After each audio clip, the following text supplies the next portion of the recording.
boost it really, really quickly. It helps send out to more people and stuff like that. So just double tap the screen and yeah, and also drop a follow if you haven't already. We do these lives all the time, and also spam those shares down there. And of course, Venmo, Cash App in the link in the bio if you want to support the live. Also, go follow the Snapchat link in bio. We have fun over there. And of course on YouTube, Twitter, Instagram, and all that great stuff. So anyway, listen, ladies, gents, boys, and girls, everybody in between.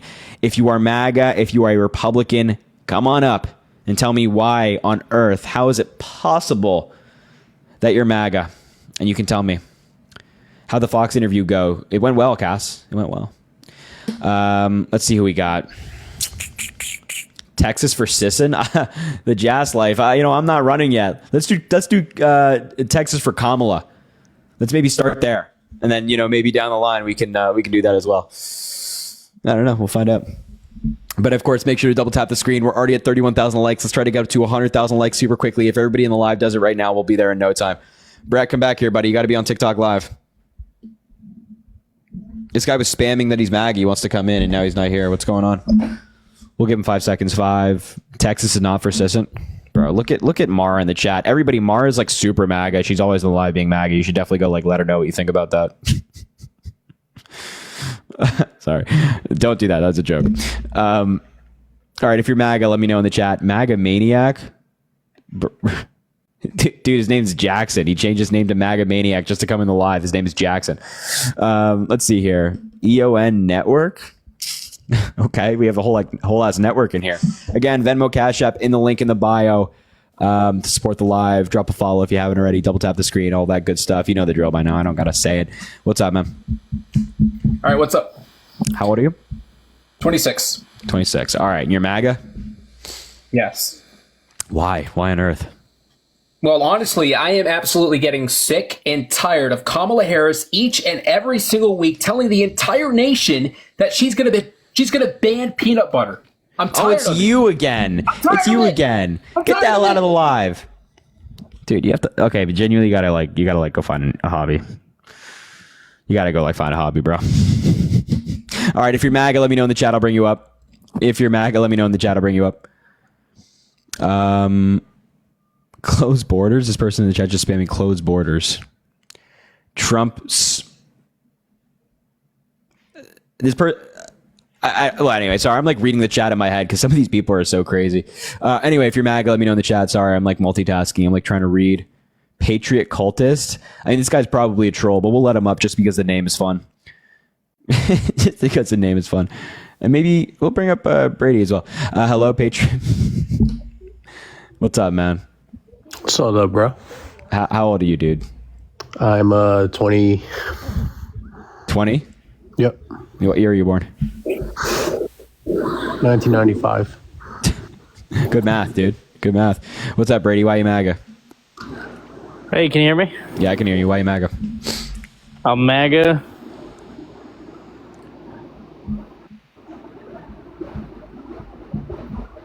You gonna say anything? Or you're just gonna leave it there? No further comment. Okay. Yeah. You're a pussy. Yeah, that's what I thought. Get the hell out of the live, buddy. No comment. That's what I fucking thought. Yeah. Run away, buddy. Run away. Don't try to pull that shit in here. Come on now. Anyway, if you're MAGA, let me know in the chat. We always got to get through the trolls at the beginning. As you'll notice, in Parker's live or Dean's or mine, there's always a lot of trolls at the beginning, and then they kind of filter out later. It's just the way things are. They show up for the first 5 minutes and then leave. All right, hello, are you MAGA? Hello? Yeah, hello. How old are you? 47. 47. Why are you MAGA? Why am I what? Why are you MAGA? I'm not MAGA. Do you support Trump? Nigga. Oh. See what I just said? See what I just said? The guy's a white guy sitting on TikTok saying the N-word. He thinks he's funny. It's really strange what people do with their free time. It's very strange what people do with their free time. It's very strange. You gotta go find a hobby, man. You gotta go find a hobby. It's gotta be something better in life than this. Anyway, if you're MAGA, let me know in the chat. I'll bring you up. If you're MAGA, let me know in the chat. I'll bring you up. Don't be a white guy that says the N-word. Super strange. In the year 2024 doing that? Come on, bro. All right. All right, I'll bring up this guy. Hello, Barry MAGA. I'm voting for Donald Trump Why? because I just think that everything was better under Donald Trump. Groceries were cheaper, taxes, everything was cheaper under Trump. Under Biden, everything was a joke. Listen, You gotta be a troll, dude. You gotta be no, I'm joking. not trolling, and I'm definitely mad. I'm voting for Donald Trump. I ain't trolling nobody, but what I'm going to tell y'all is that under Donald Trump, everything worked, right? It was just totally great under Trump. There were no wars. There were nothing like that. It was all You being great. serious? I'm being 100%. What are the three serious. branches of government? MAGA, not MAGA, and Yeah, maybe. you have a good rest of your night. All right, you have a good rest of your No, night. no, don't. Yeah, you have a good rest of your night. Rachel, Hi. hello. Hi, Harry. How are you? I'm good. How are you? Good. Are you a Trump supporter? I am. Why? I guess multiple reasons at this point. I definitely feel like I'm just kind of. Oh, I'm sorry. Like I definitely feel like at this point, I'm concerned about I have a 3 and 4 year old. I'm concerned about my children's safety with this country, in terms of like just open border policies. It makes me nervous. It makes me nervous about my nieces and nephews, how they're, approaching the age of a draft and all these different wars. I'm not a troll. I'm just a genuine person trying to, I honestly feel like that his policies are better than what has Harris and Biden had done. And, I'm a little concerned. Statistically speaking, you should be more worried about your nieces and nephews getting attacked or killed or robbed or assaulted by a native-born American than you would an undocumented migrant. You know that by any chance? Like the data is clear on this. The undocumented migrants commit significantly less crime, even when you factor in population, because obviously there's more native-born Americans than undocumented migrants. Even when you factor in for population, undocumented migrants still commit significantly less crime than native-born Americans. So you have to be, Fine, yeah, to your point. So let's talk about how, I live in the Philadelphia area. So let's talk about how, our DA, Krasner, doesn't really prosecute anyone for gun violence. And these people are back on the streets and they recommit crime after crime after crime. And it's really horrible in this area. I don't know where you're from. I'm sorry, but it's actually really scary. And, I've born and raised in this area and things have definitely changed in the past 10 years. So yeah, that's just one point. And to your point, yeah, you brought up a second point. That's why I want to vote for Trump. I'm just looking at Philly's crime rates here because I don't know anything about like Philly because, obviously Philly and the district attorney is not a national thing. But homicides in 2023, Philadelphia's homicide rate dropped 6 percentage points. And in 2024, homicides are down 40% in the last Because 12 they're not months. reporting a lot of it. And that's another issue. Really? Do you think people are just dying and like it's not being reported? It's not that people are dying and it's not being reported. It's just that they're literally just not being reported the same way that how we can talk about how people are being released from prisons in Venezuela. It's not true. So they'll say Venezuela, the crime has gone down 65%. Well, the reason is because they have released all the criminals. So to be clear, like Venezuela criminals have not like left jails and come to the United States, though, just to be clear. That's a total myth that was brought up by Donald Trump. Like, there's no evidence to suggest. He always says that they're coming from prisons, they're coming from insane asylums and things like that. There's not a single source that backs that up. Also, violent crime is at its lowest rate in over 8 decades. Shootings are down almost 42% in 2024. Youth homicides are down 50%. However, property crimes such as car and retail thefts increased. The total number of major crimes, which is a combination of violent crime and property crime, reached a 20-year high. What's the source that you're reading from on that? This is CBS News, WHYY, City Comptroller, which is a government website in Philly. The number of them, 6 ABC. Well, look, I mean, I know it's easy to read from a computer, and I'm just on here trying to like get both sides of the story. I'm not trying to argue. Like, I really want this to be like a mutual conversation. But to be honest with you, someone from Philly, this is not how it's happening. Everything has declined. Everybody here is not happy to live here anymore. It's horrible, and we're just looking for a change. So yes, that's why I'm voting for Trump, because I feel like even though things have went very poorly since 2021 in Philadelphia. You walk down the main Market Street, Walnut Street, where it used to be like the main line of the city. Everything is closed, and we really want to bump that back up and get it back going. And I don't see that happening if I don't vote for Donald Trump. That's who my vote is going for, and that is why. So I know you're not reading from a phone. The only reason I'm doing that. I know you're not. I know you're not. No, I know you're not. I know you're not reading from anything. What I was going to say is, I know you're not reading from anything. The only reason I'm doing that is because I don't know anything about like Philly crime rates. I don't follow Philly news. But here's the thing: when it comes to like, you're like, oh yeah, like all these stores are closed and Philly's not the same city and things like that. Voting for Donald Trump changes none of that.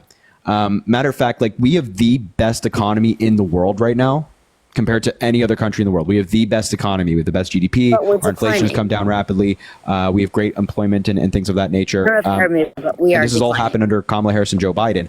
And like, can you tell me what Donald Trump's policies are that are going to like reinvigorate the city of Philly in your mind? Well, number one, I hope to implement the stay in Mexico policy, because I feel like generally, I drive to Center City. I'm about 5 miles south from Center City, where I live. So every day for the past 3 or 4 years, there has been an influx of just homelessness. Like I said, storefronts are closed down. So when we talk about policies that are implemented, I know on day one with Biden and Kamala, and to her own words, within the first couple hours before anything else was done, they reversed all of his immigration policies. And That's not what she said. Yeah, she did.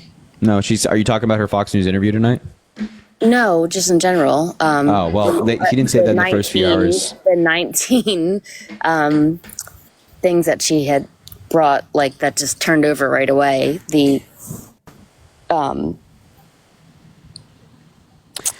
So what she was saying, you might have seen a clip or something. What she was saying is that in the first couple of hours of the Biden presidency, they introduced an immigration bill called the U.S. Citizenships Act of 2021 that would have reformed our immigration system. With an executive order. Yeah, a bunch of stuff that Donald Trump did, rightfully so. Yeah.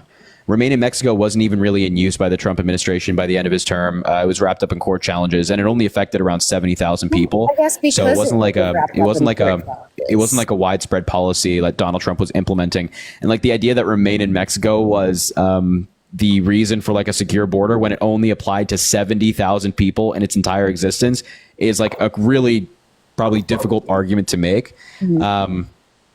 And aside from that, like, I don't know how Remain in Mexico solves like Philly having closed storefronts. Like, maybe we should be like investing in people and giving them the ability to create small businesses. Agree. I mean, like, great. So Kamala Harris has a plan for that. What's Donald Trump? Kamala Harris wants to give $5 billion broadband thing that she was going to implement so everybody could have broadband in America. Not $1 of it was spent to broadband. That's not, where are you getting this from? I mean, that's just not true. You can look up. I do not. There's a website that tracks specifically the broadband funding, and all of it's going to broadband funding in different states that apply for this funding, and then they get it granted by the federal government as a result of this policy. So all that money is going there. But just to be clear, like, Kamala Harris has a policy to actually address small businesses and spur small business growth, whereas Donald Trump has no plan. Like, what's Donald Trump's plan to invest in small businesses and then get them started up? To be less government and to have the ability for these people to have a small business. And do you see how that's like nothing? Do you see how like that's nothing? Like, Donald Trump can just say, "Oh yeah, my plan is less." I know you have a big platform, but do you mind if I just speak for 1 second? Sure. My brother-in-law owns an insurance company, and 10 years ago, he applied for it. And he had issues because he was a married white male.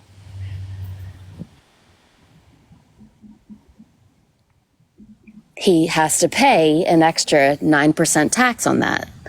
So, I mean, how is that American? And okay, period. What I want to ask you is, I know you have a huge platform. I appreciate it. And I really don't want to have a controversial conversation. I really don't. I want the people to hear what you have to say and what I have to say. Why are you voting for Kamala? So I'm happy to talk about that in a second. But first and foremost, Donald Trump doesn't actually have a policy for small businesses. Like, notice what you just said right there, that he says there's going to be less government. Okay, what does that mean? What does that look like? What does less government mean? And how does that actually lead to small business growth? What's the data there? Point is that Donald Trump, one second, respectfully, I just let you speak. Donald Trump has this habit of talking about big issues and just giving really vague statements, just saying like, yeah, less government and what's going to create all these small business. Okay, well, how? How does that actually happen? He has no nuance, no specificity when it comes to his policies. And he's just hoping to skate by hoping folks like yourself will just hang on to his vague statements and say, well, this is what it's going to be. But he gives no detail as to how it's actually going to become that.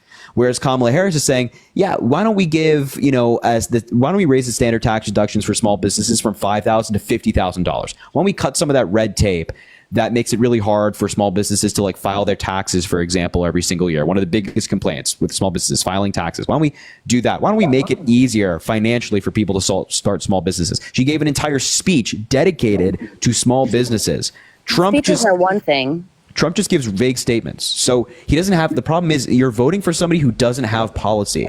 You're voting for somebody who, for some odd reason, regardless of his absence of policy, you think that he's going to reinvigorate your city and the economy when he doesn't have anything as to how he's going to get that done. You think he's going to wave a wand or something? Like, No, and I completely understand what you're saying. However, just from, again, how your own words, I'm not reading from a computer or not having any outside sources in my ear. I'm just voting on what I'm seeing. And when Trump was in office, Philadelphia was invigorated.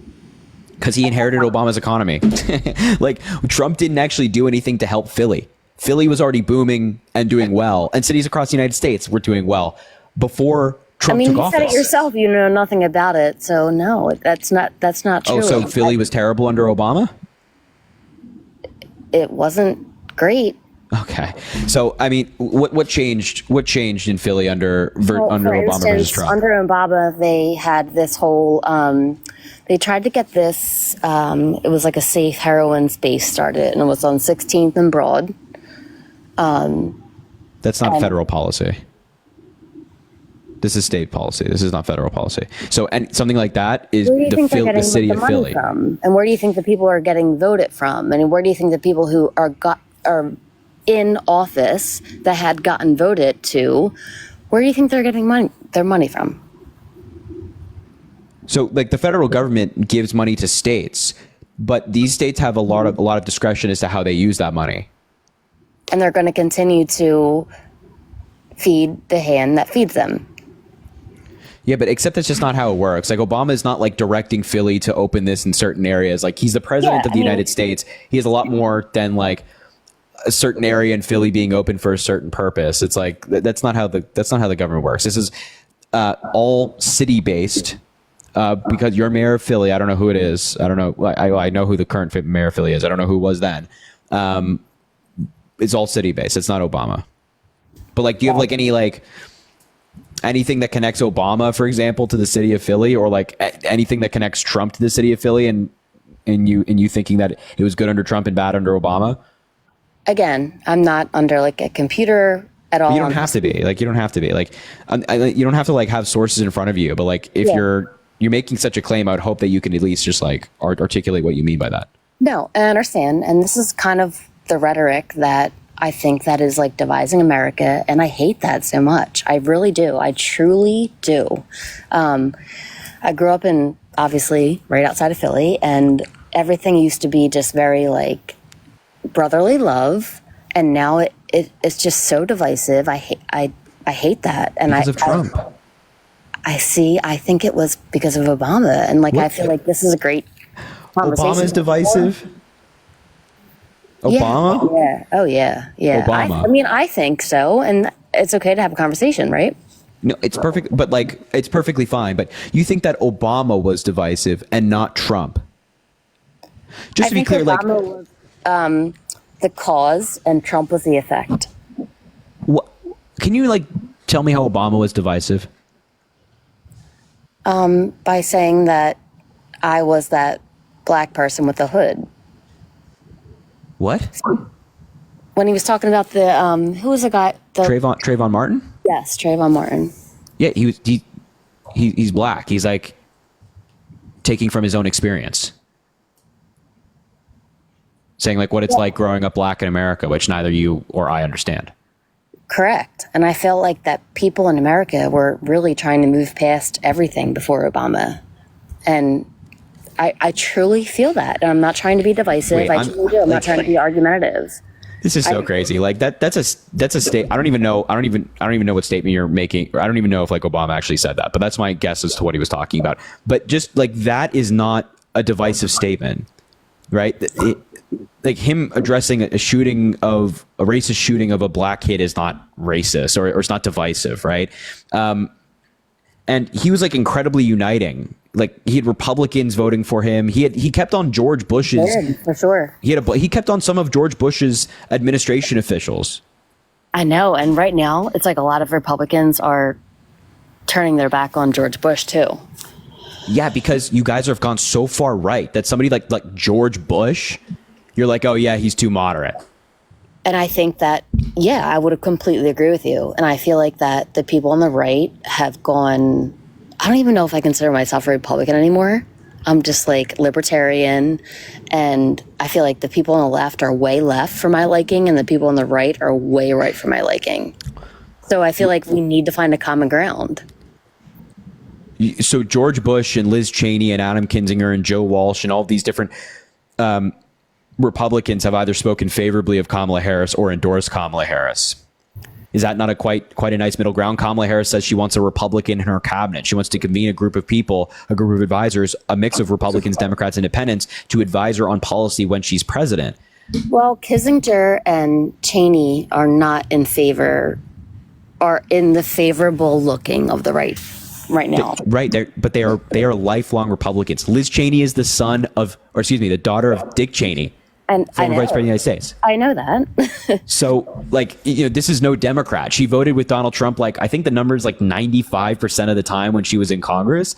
It's like, this is no Democrat. This is no liberal. She just knows the danger that Donald Trump poses, and she's putting country over party. And if lifelong conservatives like Liz Cheney can, and they're saying, yeah, we've seen it firsthand on January 6th, for example, then folks like yourself should listen to these people who are warning you, saying, we know Donald Trump, his own former advisors, a list of them, 40 out of his 44 cabinet administration officials are not endorsing him. A list have come out and said that, yeah, he has no knowledge of U.S. history. He's incompetent. He's dangerous. He's dictatorial. Maybe we should listen to the people who know him best. What do you mean no knowledge of U.S. history?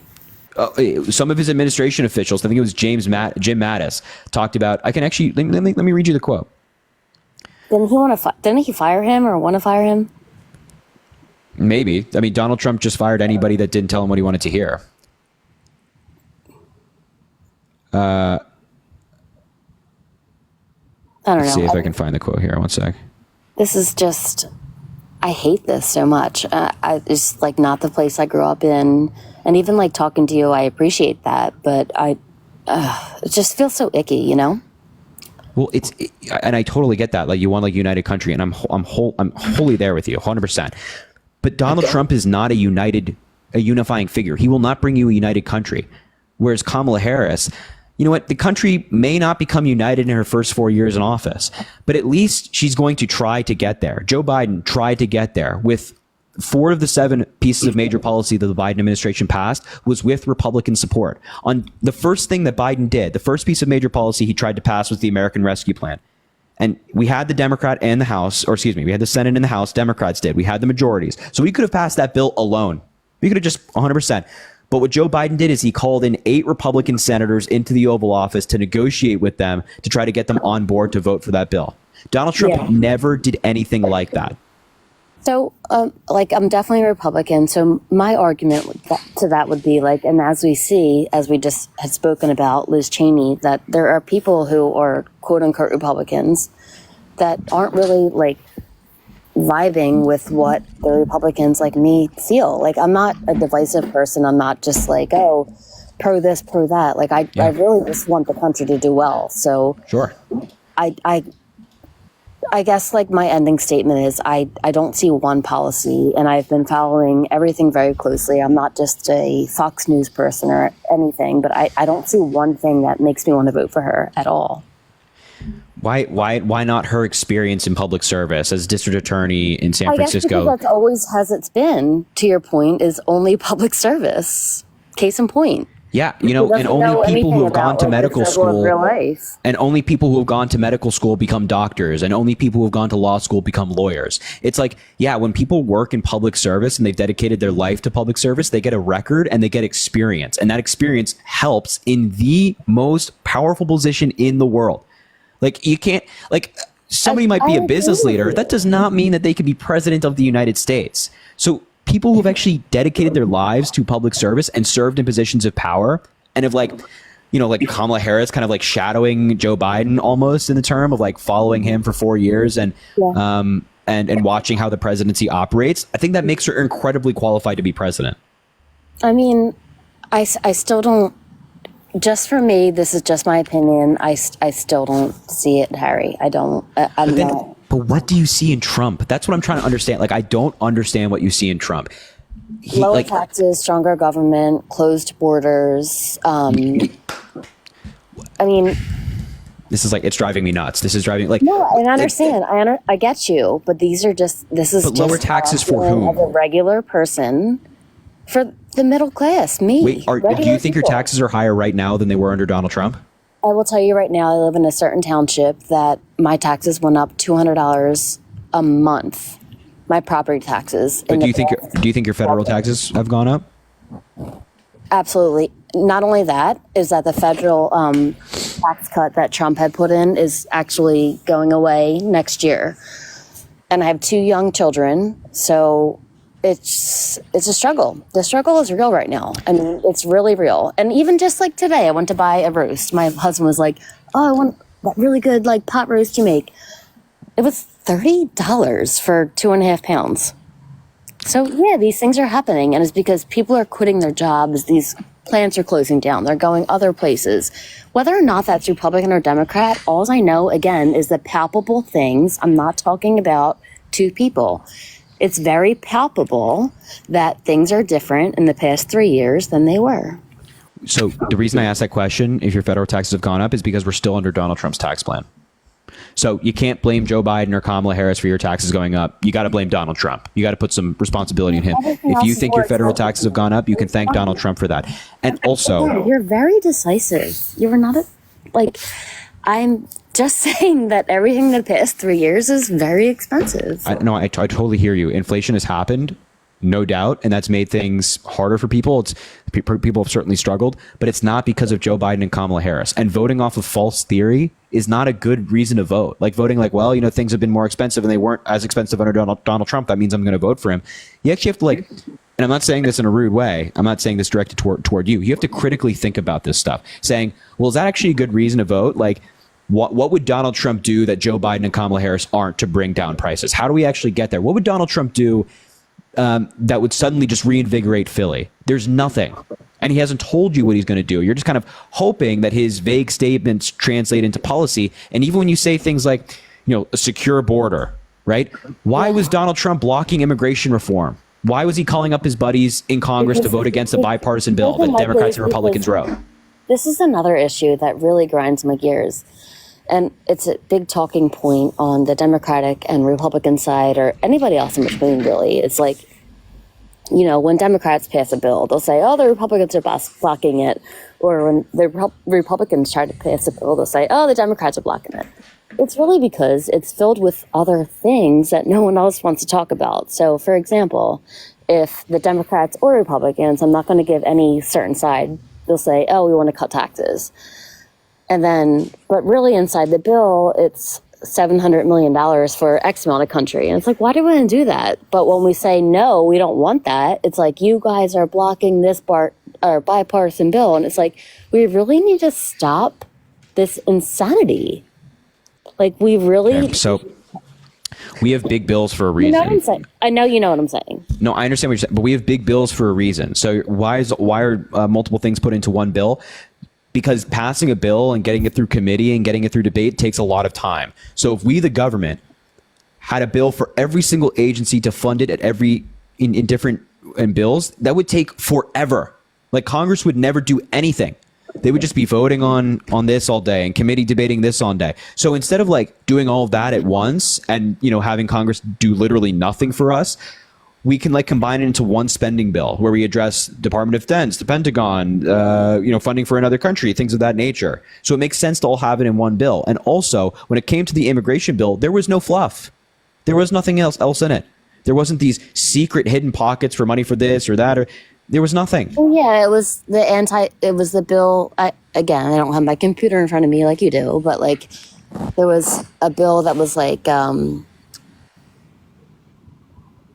correct me if I'm wrong, I'm sure you will, but it was like $750 million to Ukraine, but it would also pass the like voting bill, which meant that you had to like guarantee these mail-in ballots would be certified. I don't know, but No, it was just it was just an immigration bill. It just gave like billions of dollars to Border Patrol, hired thousands of new Border Patrol agents, expanded immigration courts, made it harder for people to seek asylum, invested in technology at the border to make sure that drugs aren't being brought through in vehicles and things like that. It was just an immigration bill, and Donald Trump blocked it. This is what's so frustrating. You're saying like, oh, this is, you know, it's like I hate these conversations. I'm like, I just don't get it. This is why it's frustrating, because Donald Trump is lying to you, and he says, I care about immigration, I care about a secure border, I'm going to do this, and gives very vague statements while simultaneously blocking reform on immigration. This was a bill written by a Republican senator who he endorsed, and he blocked the bill for political reasons, so Democrats wouldn't get a quote unquote win on immigration, and his main campaign issue wouldn't go away. It's like, why would you want to elect somebody who puts his needs and his campaign desires above yours? what's his main campaign issue that you speak of? Immigration. Because he blames everything on immigrants. Everything is an immigrant's fault, according to Donald Trump. Housing is going up. Oh, it's the immigrants. Crime. Oh, it's the immigrants. Jobs. Oh, it's the immigrants. Again, like I'm just speaking from personal experience. There's a lot of housing going up in this area. So we talk about home prices. Like I bought my home in April of 2019. Now it's worth twice the price. I'm fortunate enough to be able to buy that home then. And back then I thought it was expensive. It is. But I mean, just from regular Americans, for me, it's things were easier and better. And under Trump, I'm sorry. I mean, No. I'm listening to what you're saying and I believe it, but I'm just talking from my actual eyes and ears. I hear that it's from your eyes and your ears and you feel it. But again, you have to think about why. Why were things easier under Donald Trump? Was it because of Trump? Or was it because of something else? And in reality, he inherited Obama's economy and took credit for it. And so when you're remembering Trump, you think, the pandemic. Yeah, and then the pandemic occurred, and then you're like, yeah, things were rough after the pandemic. It must be Joe Biden's fault. No. The same pandemic that affected Donald Trump's economy and led to 14% unemployment is the same pandemic that caused high rates of inflation in the United States, in Japan, in Great Britain, in Germany, in France, and countries all around the world. This is not a Joe Biden thing. Thinks that. I mean, I think just for the...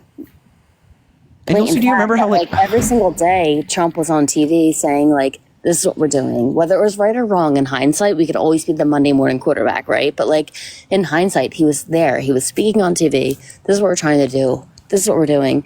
And it just feels like now, like there's no, like, it just feels very icky and political right now. And I'm voting for Trump again because I want to go back to that time where it was like I felt like what I said mattered.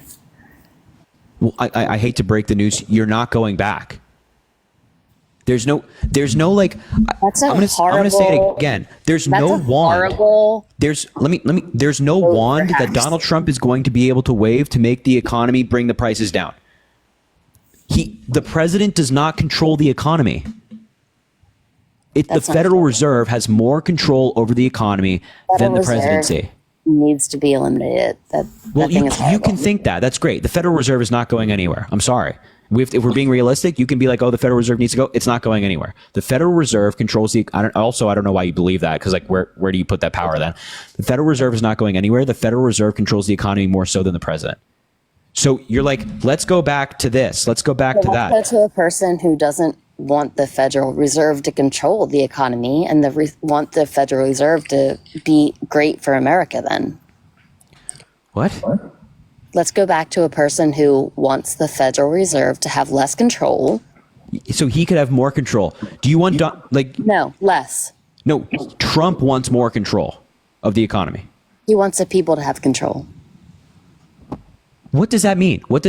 How are the people going to have more control? It doesn't make any sense. This makes no sense. I'm sorry. There was you're very decisive, and this is your. Are you saying decisive or divisive? You are very divisive. Divisive. This is not divisive. This is like I'm trying to be honest with you about the realities. Trump will lie to you and tell you that if I get elected, there's going to be rainbows and flowers in a field.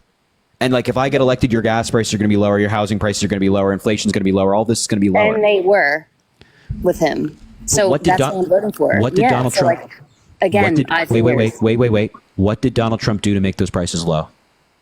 It doesn't matter. It was lower when he was there. But this is you have to be an informed voter. I am an informed voter. Well, then let's practice this, because you can be an ignorant voter and you have that right to be an ignorant voter. But you can't just say it doesn't matter, it's the way it was, because that's not an informed voter. That's a willful, ignorant voter. So why were things cheaper? Again, I don't have a computer in front of me. I'm not asking you to have a computer. I'm not asking you to have a computer. 9 out of 10 Americans. I'm asking you to think about this critically. That's all. I'm asking you to think, why were things lower? And the reality is that Donald Trump didn't pass any legislation or do anything to make prices lower. He inherited Obama's economy, which was steadily. Maybe she's leaving. I don't know. I'll keep talking. He inherited Obama's economy, which just steadily kept going up. Unemployment kept going down. Wages kept going up. GDP was steady. Things of that nature. He didn't do anything to make the economy better. He just inherited a good economy. His GDP was lower. It was 2.4. Whose was? Trump. His GDP was lower than Obama?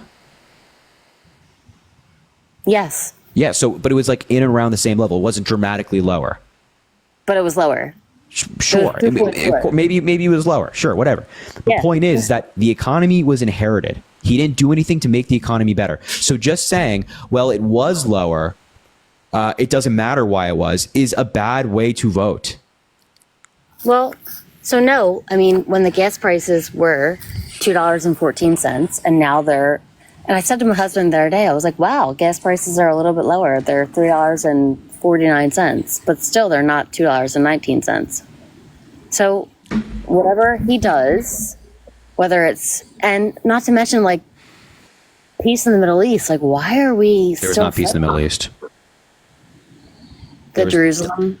Yeah, there was not peace in the Middle East. The Syrian civil war was still going on. Iran attacked Saudi Arabia, an ally of ours. Iran attacked us, the United States, gave 109 U.S. soldiers traumatic brain injuries. Donald Trump called them headaches. There was conflict going on between between Israel and Hamas still. There was a year-long protest of which hundreds of people died on both sides. There was not peace in the Middle East. We had more American soldiers dying abroad under Donald Trump than under Joe Biden. The majority of those soldiers, I'm not done. The majority of those soldiers in Afghanistan under Donald Trump. So there was not peace in the Middle East. This is another lie that he tells you. And please, I want you to verify everything I'm saying. Look up Iran attacking the United States under Donald Trump, 109 U.S. soldiers, and then look at Donald Trump calling them headaches. And Iran also wants to kill him. Sure. So I'm going to vote for the people who the terrorists want dead.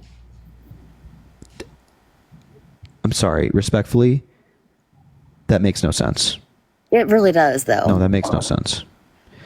That makes no sense. I'm sorry. That's just like... No, it really does. Like, the people who want to win this election, I'm going to vote for the person who they don't.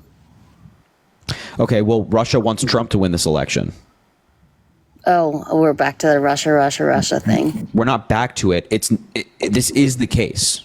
Our intelligence community has concluded that in 2016, 2020, and now in 2024, I think that Russia was working to help Donald Trump get elected. Not trust the intelligence committee Why? because they we have- faked the dossier.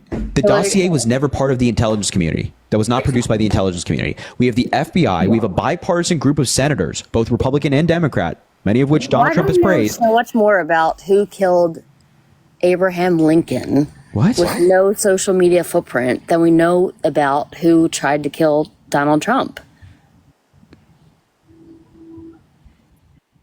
What?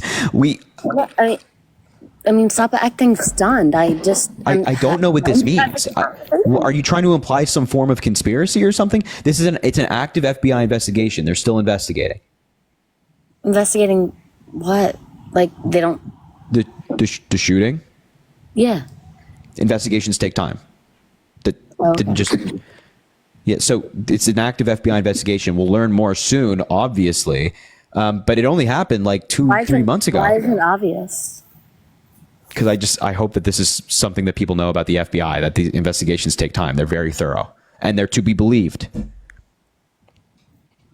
Well, anyway, I really appreciate this back and forth. I truly do. And I am just a regular person sitting here, like I feel like that. What is that movie quote from?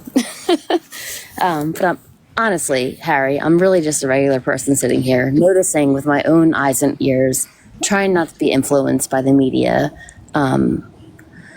But yeah, I mean, I'm voting for Donald Trump for multiple different reasons. Like, again, please do your research with the broadband thing. There was $5 billion spent for it. There was zero broadband built. Where did that money go? Not true. I'm telling you, it's not true. There's an entire website. There's an entire government. Just out of curiosity, you have a daughter? Yes. Do you have a sister? Yes. You have a mother, of course. You ever think about I'll leave you with this. Like, you ever thought about how Donald Trump speaks about women and and maybe this is maybe the most rude I'll be in this conversation. You ever think about looking your daughter in the eyes and telling her yeah, I'm going to vote for somebody who thinks that you're a piece of meat, who has bragged about assaulting women on audio, who was found liable for assaulting women, who took away your reproductive rights. You have less rights than I did when I was growing up. Are you comfortable looking your daughter in the eyes and saying that?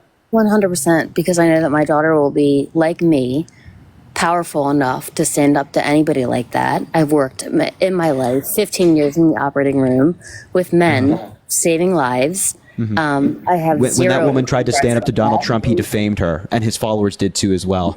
So what a great example of standing up to men, right? E. Jean Carroll takes him to court, and every one of Donald Trump's followers say that she's lying, even after a court judgment. Yeah. Talk about standing up to men. It kind of feels like something like that, how you are trying to do to me as a man. Trying to Yeah, for sure. I'm trying to point out that respectfully, you are uninformed. You're uninformed, and I think it's crazy to me that with a daughter, you can look her in the eyes and say, "I'm voting for a proven sexual abuser." I'm voting for America, and No, you're the not. fact that yes, I am. No, Yes, I am. you're voting. You're voting for a man. You're not Just a voting for man America. Trying to tell another woman what to do. Yeah, I'm perfectly confident telling you that you're wrong. I'll do it every day of the week. You can't be like, oh, you're a man trying to tell a woman what's wrong, because we have the facts. The facts are on my side, not yours. You can't tell me you're voting for America and vote for somebody who tries to overturn an election he didn't win. I'm sorry. You can't vote for a man who praises let me ask Putin. you one Can't vote for a man. Wait, hold on. You can't vote. No, I'm not done. You can't vote for Trump and say you're voting for America when he sent COVID tests to Putin in the height of the pandemic while Americans were dying. Who paid for those COVID tests? It doesn't matter. You did. It doesn't matter. The fact of the matter is, the president of the United States. It does not matter. The fact of the no. We're not done here. The fact of the matter is that the president of the United States had COVID tests, and instead of giving them to the American people in the middle of a pandemic, he sent it to his pal over in Russia, Vladimir Putin. You cannot tell me that you're voting for America and then vote for somebody like that. And please don't pull the, oh, you're a man trying to tell a woman what to do. Well, It's a gross cop out of ignorance. It's a gross cop out. It's a gross cop out. Americans don't care about freaking COVID test and where they go. Like, nobody cares about that. So instead of giving those tests to the American people, so people could test and see if they have COVID, And what happens when you test and you have COVID and you are positive? You're like, oh, okay, I have COVID. Nothing changes or nothing happens. a million people died. Over 1 million Americans died from COVID. So maybe you should go tell those 1 million. Why don't you go tell those 1 million people? Why don't you? Excuse me. Why don't you go tell those 1 million people that nothing happens? Excuse me. Excuse me. Why don't you go tell those 1 million people who died from COVID that nothing happens once you become positive? Oh wait, you can't because they're dead. Well, they died with COVID, not from. No. They died from. That's not true. It is true. That's not. It is true. But again, you don't. I respectfully, you don't care about the truth. You don't care about. What Donald Trump actually, you don't like this conversation should have ended 20 minutes ago, because the fact that you said like, oh, I don't care why prices were lower, they just were, that should have been the end of the conversation. And the fact that you like tried to pull a woman card when I'm trying to tell you that you shouldn't look your daughter in the eye and tell her that you're voting for a sexual abuser. It's just, it's low. It's low. It's like you can't substitute knowledge for stuff like that. I'm going to look my daughter in the eye and say, I care about this country more about the abortion of my future grandchildren in 20 years that I would try to talk you out of. God forbid your daughter needs to access critical reproductive care. God forbid that happens and she doesn't live in a state where they do that. And then she has to go to the doctor. And God forbid she becomes like Amber Nicole Thurman, who went to a Atlanta hospital to just have a routine procedure to remove fetal matter from inside of her. And she died as a result of the infection because doctors didn't know that whether they could operate or not. God forbid that happens to your daughter, because it happens to other women. You choose to overlook what happened to those women. Harry, that's misinformation and you're not talking truly about that fact. It's okay. You can just tell me that you care more about Donald Trump than these women. That's fine. We have 10-year-old girls who got assaulted. We have you or Donald Trump. No, you care more about Trump. Obviously, if you cared more about America, you wouldn't be voting for somebody who tried to overturn an election he didn't win. The first time that's ever happened in American history in the way that Donald Trump went about it. You wouldn't be voting for somebody like that. That is un-American, but you choose to overlook it. You pretend it doesn't happen. And to be clear, there's not misinformation with Amber Nicole Thurman. She's dead. She's in the ground right now, and her son has to grow up without a mother because Republicans decided to pass insane reproductive right care. So you'll say, oh, I'd argue against the abortion of my grandchildren. It's never you until it is, right? Until one of your family members need critical reproductive care. Then you're like, shit, well, maybe this should have just been readily accessible for my daughter to get, as opposed to having to go to the state to prove that she needs this medication. Maybe it took too long for her to do that and she dies. Right? It's always never a big problem, and it's always, I care more about voting for Donald Trump until it happens to you, and I hope it doesn't happen to you. Seriously, like truly. But don't come up here and tell me you're voting for America if you're voting for Trump, because he's the antithesis of America. So.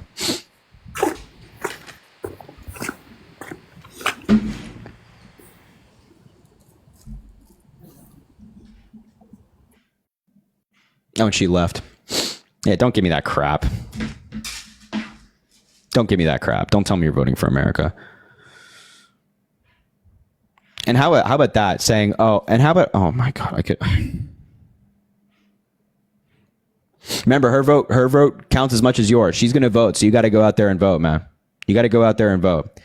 Max, thank you for the 50 cent. While looking a little dry still, but I'm willing to support the live, even if it's a little amount. Yo, Max, I appreciate you so much, man. Thank you for being here. JW, thank you for the $50. Showing some love. You know how I do. Hope you're all well tonight. I need to watch the Fox interview. Heard Kamala cook the host and handled herself well. She did very well. The interview was great. Kamala Harris did a great job. And thank you, JW, for the $50. Please throw some W's in the chat for JW. Great guy, always supporting the live. I appreciate you so much.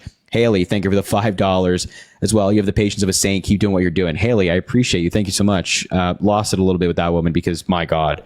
Brianna, thank you for the $10. Thank you, Harry, for all that you do and getting the word out to vote. Brianna, thank you so much. I appreciate you being here. It's incredibly kind. Soren, thank you for the $1. Phoenix, Arizona here. Always thought Trump was the best till I listened to you for a few weeks. We'll be voting Kamala this election. Soren, that's amazing. In the great state of Arizona as well. A swing state. That is crucial. Thank you so much for telling me that. And thank you for tuning in here and watching and just being around. It means a lot. I'm so glad to hear that. I'm so glad to hear that. Kyle, thank you for the $3. I don't know how you deal with this lady. She's so delusional. Thank you for all that you do. I appreciate that, Kyle. Thank you so much. That's incredibly kind. And Bonetta, thank you for the $3. You're the best, Harry. The maggots are so crazy today. One tried to convince me that racism is irrelevant and has been since 1960, and I just make it worse. I'm so sorry. That's incredibly disgusting. I'm sorry that somebody said that to you. ridiculous. And wow, it's been irrelevant since the 1960s. Really? I mean, goddamn, just look around. We just had George Floyd a couple of years ago. I mean, seriously.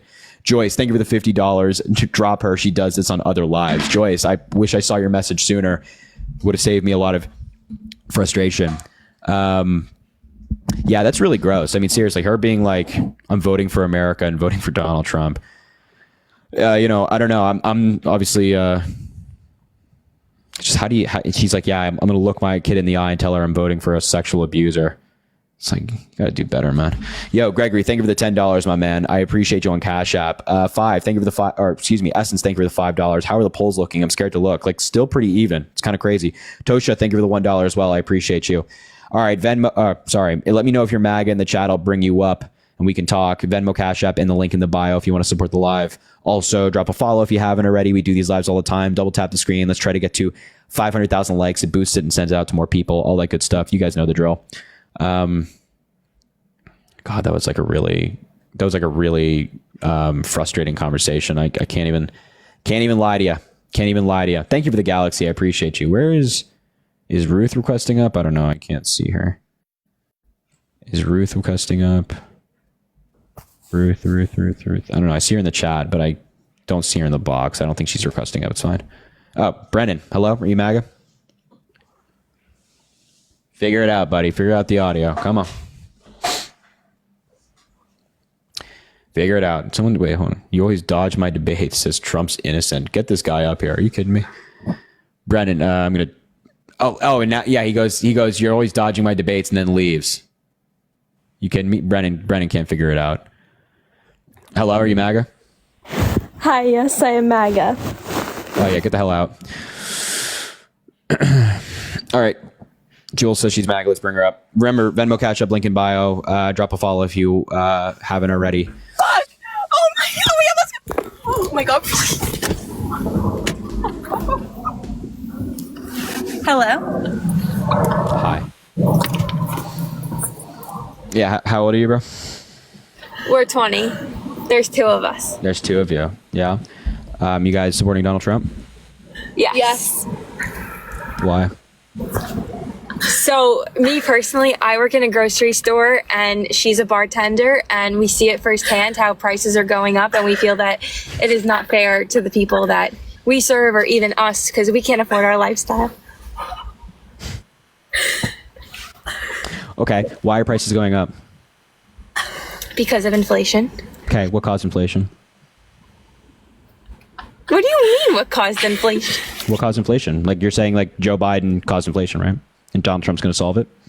Have you ever looked at a graph between when Trump was president and when Biden is president currently? Or, well, Yeah. God knows where he's been the past few months, but you know.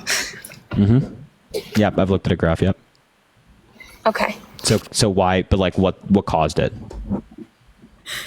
Why don't you answer that question? It's just you're going to pass on it?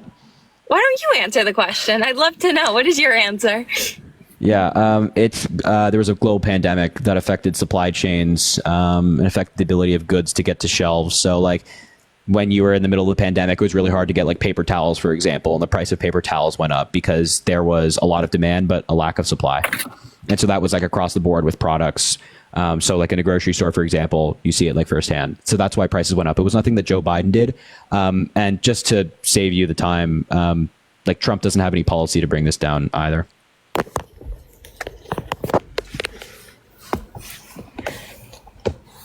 Yeah, y'all have a good rest of your night. All right, get the hell out. Sorry, I wanted to finish that up. Kelly, thank you for the $20. Enjoy your work and dedication. I appreciate you, Kelly. Thank you so much. It means a lot. Just had to get the hell out of here. Get the hell out of here. I appreciate that, Kelly. Thank you so much for the $20. That's very kind. Venmo, Cash App, link in bio if you want to support the live. We do these lives all the time, so make sure to drop a follow if you haven't already. Double tap the screen. Yeah. Hannah, thank you for the $1. What are your election day live plans? Also voting blue from Colorado. Sorry, this is all I can afford to give our end, but love the work that you do. Hannah, please save your money. Save your money. Please, please, please, please. I appreciate you regardless. I don't know what I'm going to be doing on election day. I don't even know where I'm going to be on election day. I think that right now there's in discussions for me to be in like a swing state the day before the election and then flying back on like the 4th. I don't know. We'll see if that happens. But it's up in the air. It's up in the air. Let's try to bring up Brennan again. I want to give him a chance because he's kicked down. So anyway. Hello? Can you hear me? Yeah. Are you in your car? Yeah, I'm sitting in my driveway. My lights are out. Why don't you unplug the phone for me because there's an echo. Can you hear me? I think so. I think it should be better. Yeah, there you go. All right, why you MAGA? I don't know, man. I'm with Trump. 4 years ago, I feel like everything was better, and now the groceries are higher. I feel like the gases are higher. I feel like everything was smoother 4 years ago, and I feel like now it's worse than it's ever has been for middle-class people that is just trying to buy groceries, pay a mortgage, buy a house, live life. It's harder than it ever has been. I feel like ever. Okay. So you're just saying, so like, give me give me a quick summary. Like, you think that like things were better under Donald Trump and like prices were lower, I guess. Is that what you're saying? Yeah, in a way, yeah. Okay. So why were prices lower? I mean, I don't know why. When he was in office, they were lower. Yeah. So, and why did prices go up? Well, I'm hoping you can tell me. Yeah. So it had nothing to do with Donald Trump. It had nothing to do with Joe Biden, with prices being down and prices going up. There was a major global pandemic. There was 14% unemployment under Donald Trump. And then, of course, that's not where the economic hardship ended. There was global inflation here in the United States, in Germany, in European economies, in Asian economies. And that inflation was not just to the United States. It happened all over the world. And that was primarily because of the economy crashing globally, with supply chain issues, struggling to get goods to people. People weren't shipping anything. There wasn't global e-commerce taking place anymore. And so that really hurt a lot of people. So that's what caused inflation. It had nothing to do with Joe Biden or Donald Trump. If Donald Trump would have been reelected, there still would have been high inflation as a result of the pandemic. Okay. I mean, that makes sense. Can you explain to me why you're so pro Kamala? Yeah. Kamala and Biden. Yeah, it's simple. I'll do Kamala just because Biden's not in the race. I'm happy to talk about Biden and tell you why he's been such an amazing president in just a second. But Kamala Harris has dedicated her life to public service, starting off as a district attorney in San Francisco, then attorney general of California, then senator from California, then vice president, and now she's running for president. I mean, her entire life has been serving people. And like when she was attorney general or district attorney, specifically more so to attorney general, she took on the big banks that scammed people in the 2008 financial crisis. She took on fraudulent colleges that scammed people of their tuition and got billions of dollars in settlement for these people. Meanwhile, Donald Trump was sitting up in his gold penthouse in New York City, paying minimum wage to his workers and then not even paying people who built some of his buildings, kind of screwing over the middle class. And she has good policy. She's pro-choice. She wants to fight climate change, invest in fighting climate change while also creating jobs while doing it. She wants to invest in veterans' health care, in manufacturing, in building America, building our roads and bridges and things like that. She has actual policy beliefs, actual positions, and actual record, whereas Donald Trump has nothing. He doesn't tell us how he's going to do anything. As I was saying to a guest earlier, he just makes these very vague statements of, oh, I'm going to lower your prices, I'm going to lower your gas prices, and then doesn't tell us how that's going to take place. He's just kind of like putting out very vague statements in hopes that you'll vote for him. Well, like you say, how it's going to take place. I don't really care how it takes place. If it happens, then it happens. You know what I mean? Point is that you should care how it takes place because, it's one thing saying, oh, I'm going to do this. It's another to actually do it. And if Donald Trump doesn't have a means to actually get it done, then he's just saying that as a campaign talking point to get your vote. And it's working right now. Like right now you're saying, well, I don't know why prices were lower. I don't know how he's going to get it lower. I just think that he's going to. And that's not a great voting strategy. It's that it is. I mean, it was 4 years ago, and I think it will be if he's elected. Yeah. So why? Why do you think it would be if he is elected? Why do you think it wouldn't? Well, answer the question. Why do you think it would? I'm not trying to be, rude or anything. I'm just asking, like I know you're not trying to be rude, but I'm just asking, why do you think it would be lower? Because 4 years ago it was. Exactly. When he was president. So your logic is circular. right? It's not actually based on, oh, I think Donald Trump's going to do X, Y, and Z, and it's proven to have this effect historically. I think that effect is going to be produced again. It's just, well, it was lower 4 years ago, which means I think it's going to be lower now. That's not how the economy works, right? For example, your average grocery store trip in 2017 was cheaper than it was in 2019, right? We have inflation every single year. Did Donald Trump suddenly manage to lower grocery prices from 2019 levels back to what they were in 2005? No. Was he able to lower gas prices under his presidency back to what they were in like the 1990s? No. Why? Because that's not how the economy works, and the president can't do that. Right. So like what? Like let me ask you this: if you think that Donald Trump is going to lower gas prices to what, I don't know, like to $2 more, why didn't he make gas prices like 25 cents a gallon when he was president? If the president has that power, why didn't he do that? Make it like super cheap for everybody. Well, I mean, 25 cents a gallon, that's like outrageous. Okay, I mean, 50 cents a gallon, $1 a gallon. Why not? Why did he do that? I mean, all I'm saying is, I mean, I hear what you're saying, and it makes sense. But all I'm saying is 4 years ago, I just feel like we was better off than what we are now. And I hear all this stuff about Kamala coming from California, about all the prisoners she let loose. She talked about marijuana, but let guys. Can you explain that to me? I mean, yeah. I mean, I saw today something about the border patrol endorsed Trump. I mean, what's up with that? The Border Patrol Union, it's not the Border Patrol. And the Border Patrol Union also endorsed an immigration policy that Joe Biden, Kamala Harris, Democrats, and Republicans agreed on that Donald Trump killed. So if you think that, the Border Patrol Union's endorsement is significant, then I'm sure you'd be very angry at Donald Trump for killing a bill that would have helped those very Border Patrol agents do their job, right? Yeah, I mean, I can agree with that. So this is another example of how Donald Trump's a fraud, right? He says immigration's a big part of his campaign. He says, I'm going to solve it. I'm going to close the border. Well, okay, then why is he killing immigration bills? I mean, if he really cared about immigration, if he believes that this is an issue of national security, then why wouldn't he support the immigration bill? There's two reasons. Either one, he truly does believe it's a national security risk and he's blocking it anyway, which is evil. Or two, he doesn't believe it's a national security risk and he's lying about immigration to run a campaign. Both are pretty bad. Yeah, I can see that. So just don't vote for somebody who does that. Somebody that blocks policy that would help the country, that shouldn't be somebody who's the president of the United States. That makes no sense to me. Kamala Harris has never done anything like that. And she's talked about previously that if the Republicans have a good policy position, she'll support it. Obama has said stuff like that recently. Biden has said stuff like that recently. So you're saying as far as stuff like houses, mortgages, interest rate, groceries has nothing to do with the presidential? Correct. There are some instances of which, let's just say like Congress and the presidency go rogue and they pass like a really stupid policy. Then there are instances of which that could take place. But in terms of the last couple of years, like 4 years. Oh, sorry. I got like a violation or something. In terms of like the last 4 years, yeah, no, there hasn't been anything that Biden or Harris or any one individual has done to raise prices at the grocery store or the pump. So take it back when even Obama was in for 8 years. No significant that gas was up, and then when Trump got elected, it come down. Nothing there. I mean, there were actually periods under Obama of which gas prices were low. I don't want you to think I'm trying to be rude. I'm just asking. No, I don't think you're rude.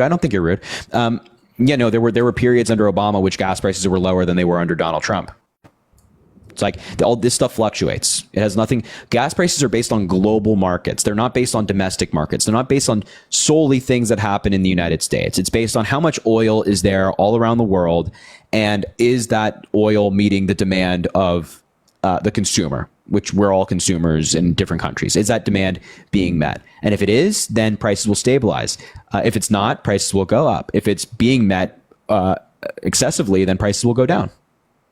Right. And what about the stuff I was talking about coming from California with letting 1,000 prisoners walk, all that sort of thing? I've saw that numerous times with over 2 to 3 million tweets and on TikTok blowing up. What's your intake on that? Yeah, a lot of that's nonsense. Like a lot of people lie about her record as district attorney and attorney general. Look, in these positions, she went after killers, she went after traffickers, she went after people that assault children. Kamala Harris was not somebody that just thought, you know what, let's just let criminals on the street, right? There was instances in her office. There was one thing where the lab technician or somebody that was involved in the testing of drugs, I think it is, under her tenure as district attorney, they contaminated a lot of the samples, and that led to a bunch of convictions being overturned. But obviously Kamala Harris and the people in her office didn't know that was taking place. That person was later held accountable for doing that. But in terms of like Kamala Harris, like willingly let people walk, no, there was no like, yeah, just you committed a crime, come on out of prison. There's none of that. So none of that happened. No.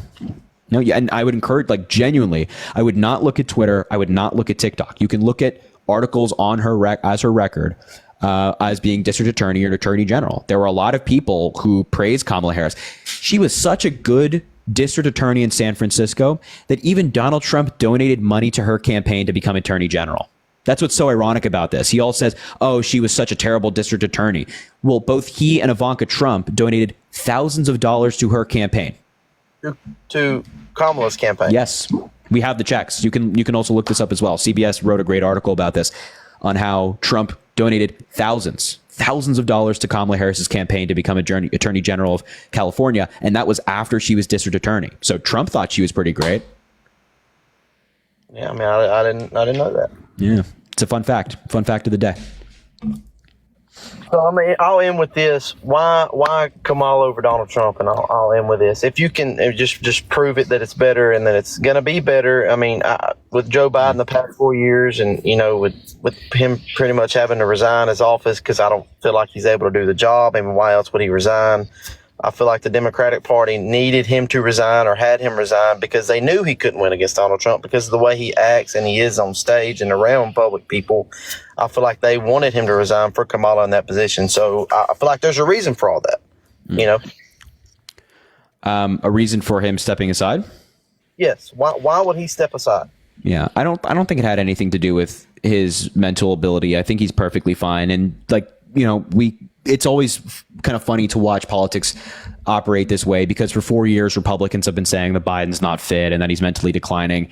And then, things like recent hurricanes happen and then Republicans are like, oh, actually, Biden's pretty great. Like Representative Anna Paulina Luna, who represents a district in Florida who got hit badly by Hurricane Helene and, of course, Hurricane Milton.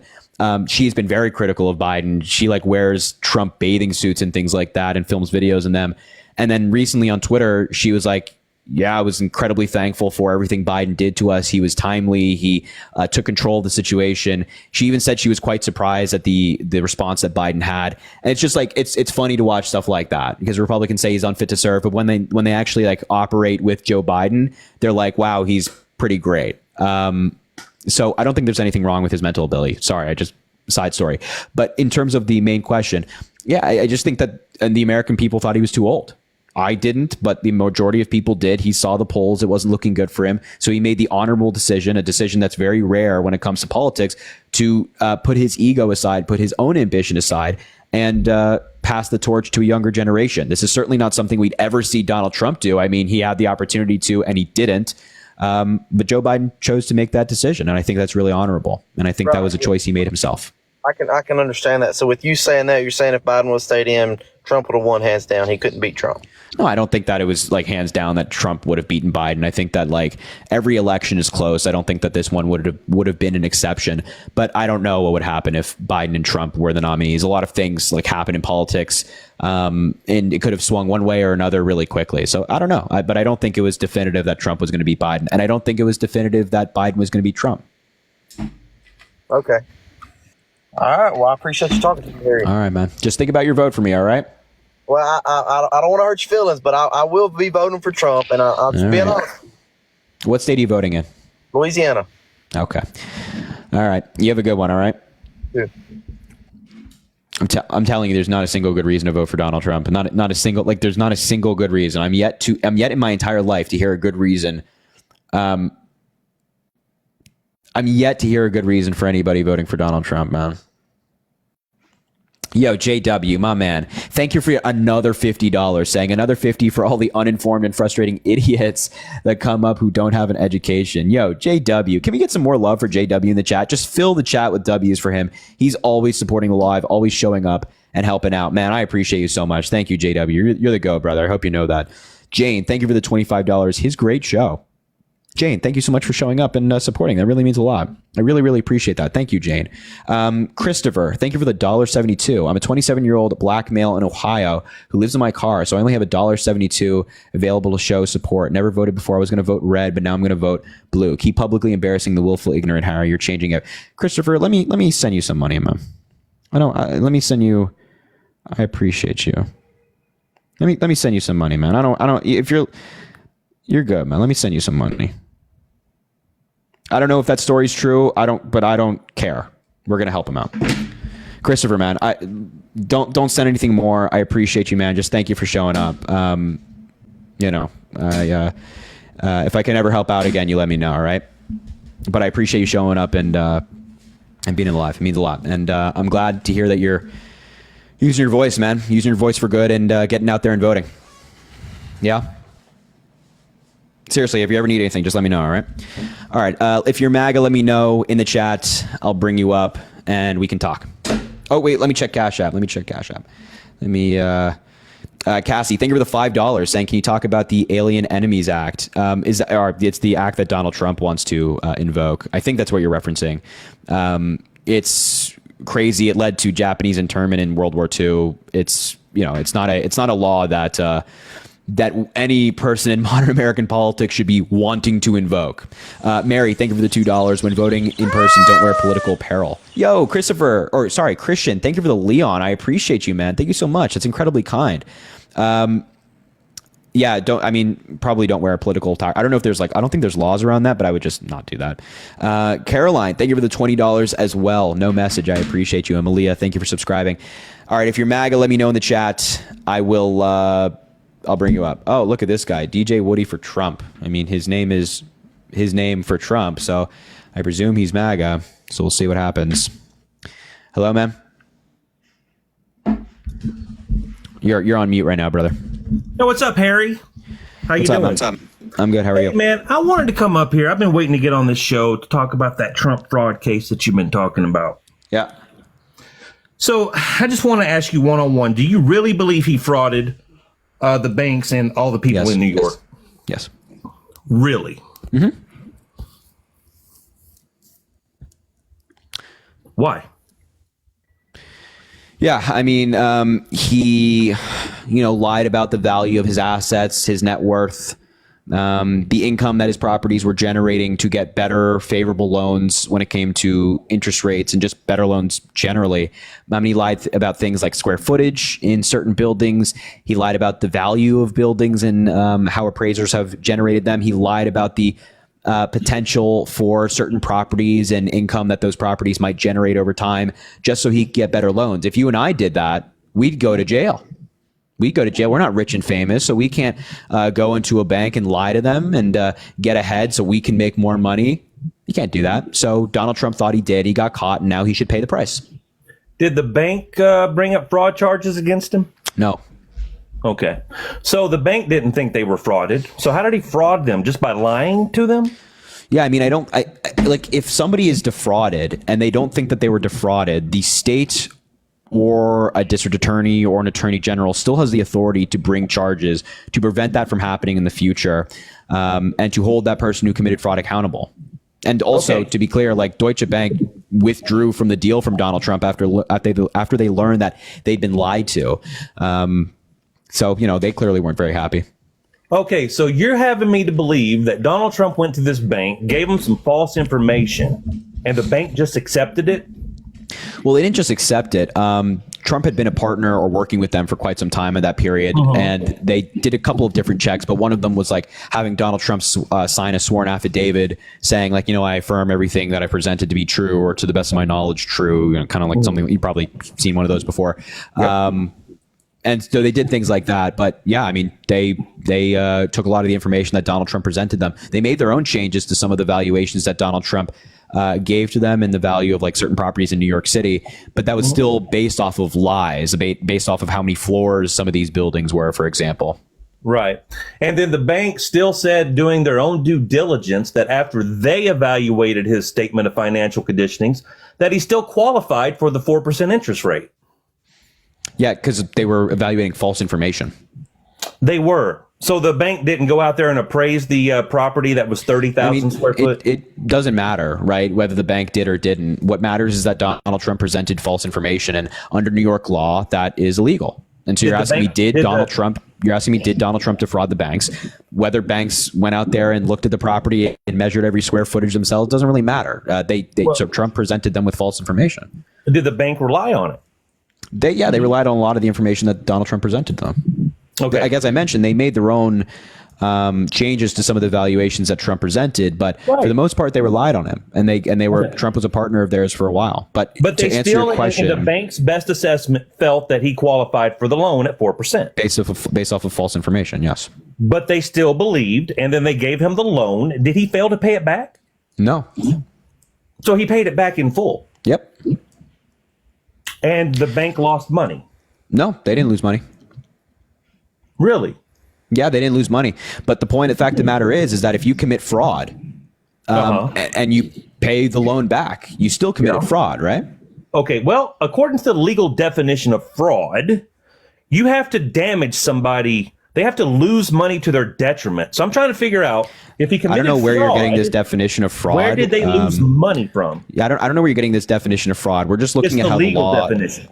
I don't know where you're getting this legal definition from. It's in the court rule. We are just using New York law for this. It's you might be citing federal law, maybe, but in terms of New York law, this is the way that the statute is written. You can disagree with the way the statute is written, but the fact of the matter is that it was written this way. They went before a judge and presented the information to the judge, and Donald Trump lost. And I just want to answer your question broadly. I can pull up the statute for you in a second. Is it 6312? Maybe, I don't know. I can pull it up for you in a second. I don't remember it off the top of my head, but in terms, they went before a judge and they presented the information. I want to actually, is Law of the Wild here? Maybe Law of the Wild is here. He's a lawyer. Maybe he can come up and explain this, because I'm calling bullshit. I don't know, but I mean, so what are you calling bullshit on exactly? I'm calling there was no fraud at all in this transaction. So, okay, so can Donald Trump go lie to banks? Absolutely, he can. You can lie to banks? Absolutely, you can. Okay, why don't you lie to the banks? I can. So you can lie to banks? Absolutely, you can lie to the bank. I can go to the bank tomorrow, Harry, and tell them my house is worth $10 gazillion. When you're trying to get a loan and putting your house, absolutely, I can say my house, I believe, is worth $10 gazillion, Harry. When you're trying to get a loan, and you put your house up as collateral, you cannot lie about the value of your house. I can tell them whatever the fuck value I believe it's worth. Cannot. Yes, I can. Okay. Absolutely. So you should go do that. You should go test that theory. Oh, I can. Well, guess what the bank is going to do, Harry? They're going to say, well, we believe your value is $100,000. And that's what they're going to go off of, Harry. And Section 1014 of the federal banking law prohibits any person from making a false statement to almost any federally chartered or federally insured financial institution to obtain a loan or credit extension. And I can tell them what I believe my house is worth. I'm going to read it again from you. This is from OJP.gov. It's a government website. Section 1014 of the federal banking law prohibits any person from making a false statement to almost any federally chartered or federally insured financial institution to obtain a loan or credit extension. But I'm not making a false statement. You are making a false statement. I'm making a true statement. You're not making a true statement. That is not a true statement. My house is worth $10 million. Yeah, that's a true statement because I believe it to be true. Yeah. So when now you're going the bank can come back and say, "Well, we believe it to be only worth this much." Mm-hmm. So therefore, when you're going to get a loan, qualify for this loan. Okay. When you're going to get a loan and you're presenting information to the bank to get that loan, such as like how much your house is worth, and when you put it up as collateral to get that loan, you have to have that house evaluated, like for an actual I don't have to appraise my house to go to the bank. Well, you have to have a valuation that's accurate. I don't have to. And there's like an actual formula to commit to calculate a valuation of a house. That's not my job. If you're going to a bank and getting a loan, it is absolutely your job to be accurate to the banks. Now let's go to 6312. This law. Look. This law that Letitia James brought. Look, but let's just not quickly brush over this. So your view is that you can lie to banks. You can just like give them any valuation. Lying to them. Okay. All right. You should go. You should go try that. I think my car's worth $100,000. Go to a bank and ask for a loan and lie to them, and just like submit like a fake credit report, a fake value, like saying Now, like your lying to house them was would be if appraised. I And misrepresented my excuse me, hey, income. can you stop talking? I've like let you talk and like rant go ahead. about I'll things go that are on mute. objectively false. So just please stop talking. So you should go to the banks and lie to them and submit a false credit report and submit a false valuation for your house and how much money you make and all that things like that. You should go test it out. And then what I want you to do is go to the police and tell them you tested it out and show them all the information you showed to the bank. Show them that you know that this is not based off of anything except your own imagination, and then tell me what happens. Okay, now let's clarify what the difference is. If I'm lying to them, is if I misrepresent my income, I misrepresent anything that I am obligated to show them that I am good for the loan. That's where you get in trouble. If I misstate that kind of stuff, not what I perceive the value of my collateral to be. Now let's get back You should to go the test loan. it out. Let's get back to the loan. Now, she's suing under Executive Law 6312, and I've been scratching my head for many months over this one, Harry. 6312 doesn't even apply in this case. Letitia James has lost her mind How so? because it's a consumer protection fraud law to protect consumers in the transaction of business. So Trump was a consumer in the transaction of this business. So how are they using this law against the consumer when the bank was the business?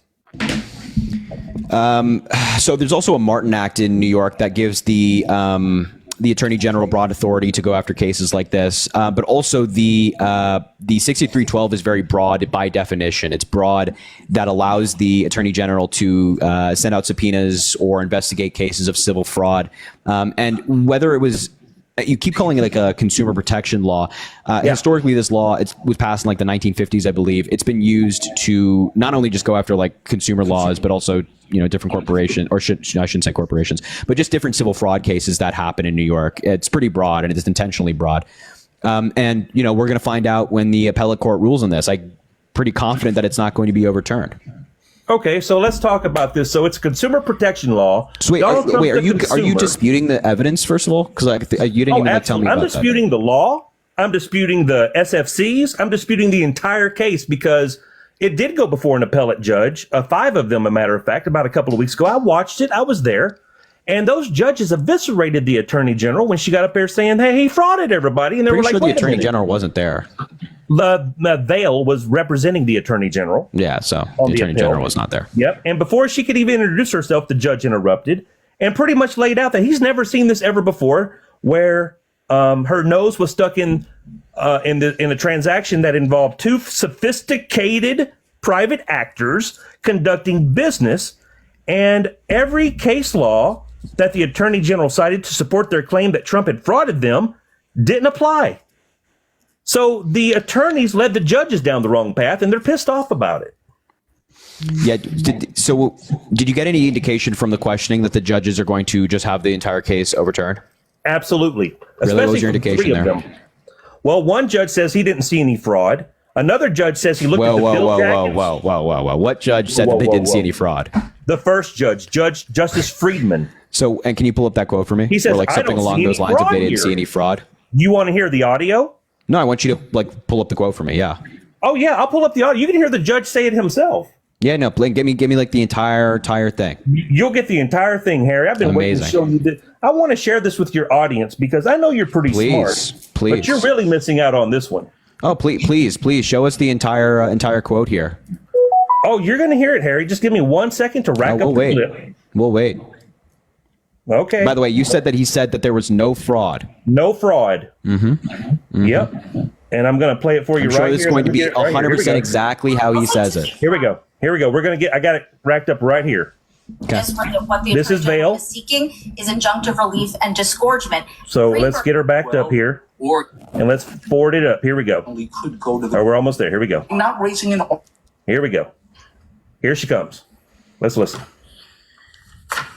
May it please the court, Judith Vail for the New York Attorney General's office. All of the defendants repeatedly Ms. violated. Vail, can you identify any previous case in which the Attorney General sued under Executive Law 6312 to upset a private business transaction that was between equally sophisticated partners, where the supposed victim had the ability and legal obligation to discover the allegedly misrepresented matters by conducting its own due diligence, where the supposed wrongdoer advised the supposed victim Wait, I'm just waiting. This is the question that he asked that you already cited. Can you like pull up the quote of where he said there's no fraud?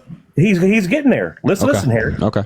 To draw its own conclusions, where the alleged misrepresentation almost entirely concerned inherently subjective valuations of properties and businesses. Yes.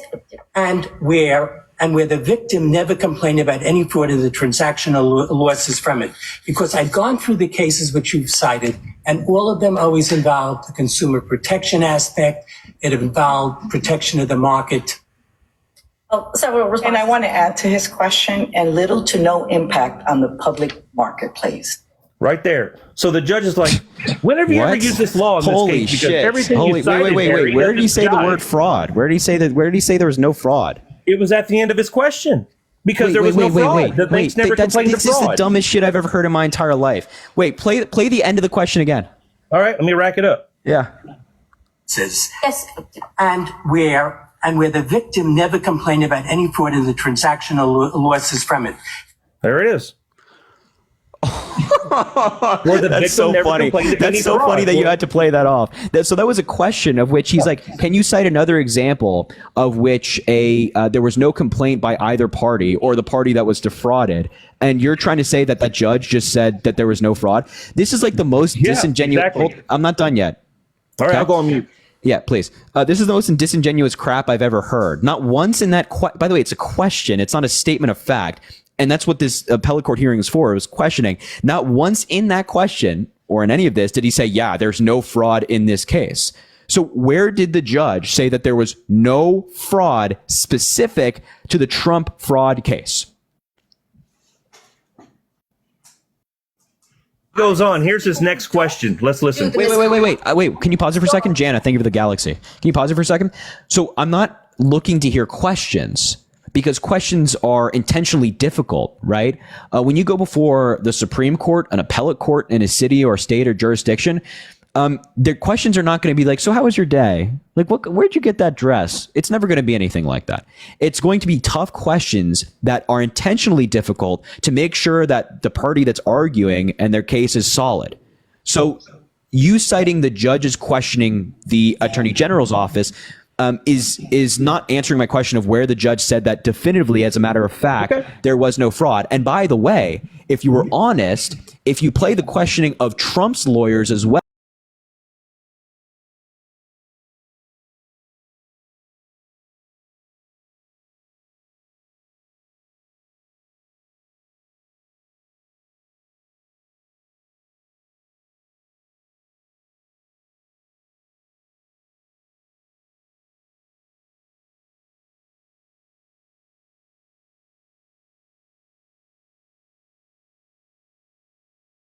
fact that Trump received a lower interest rate than he might otherwise have received.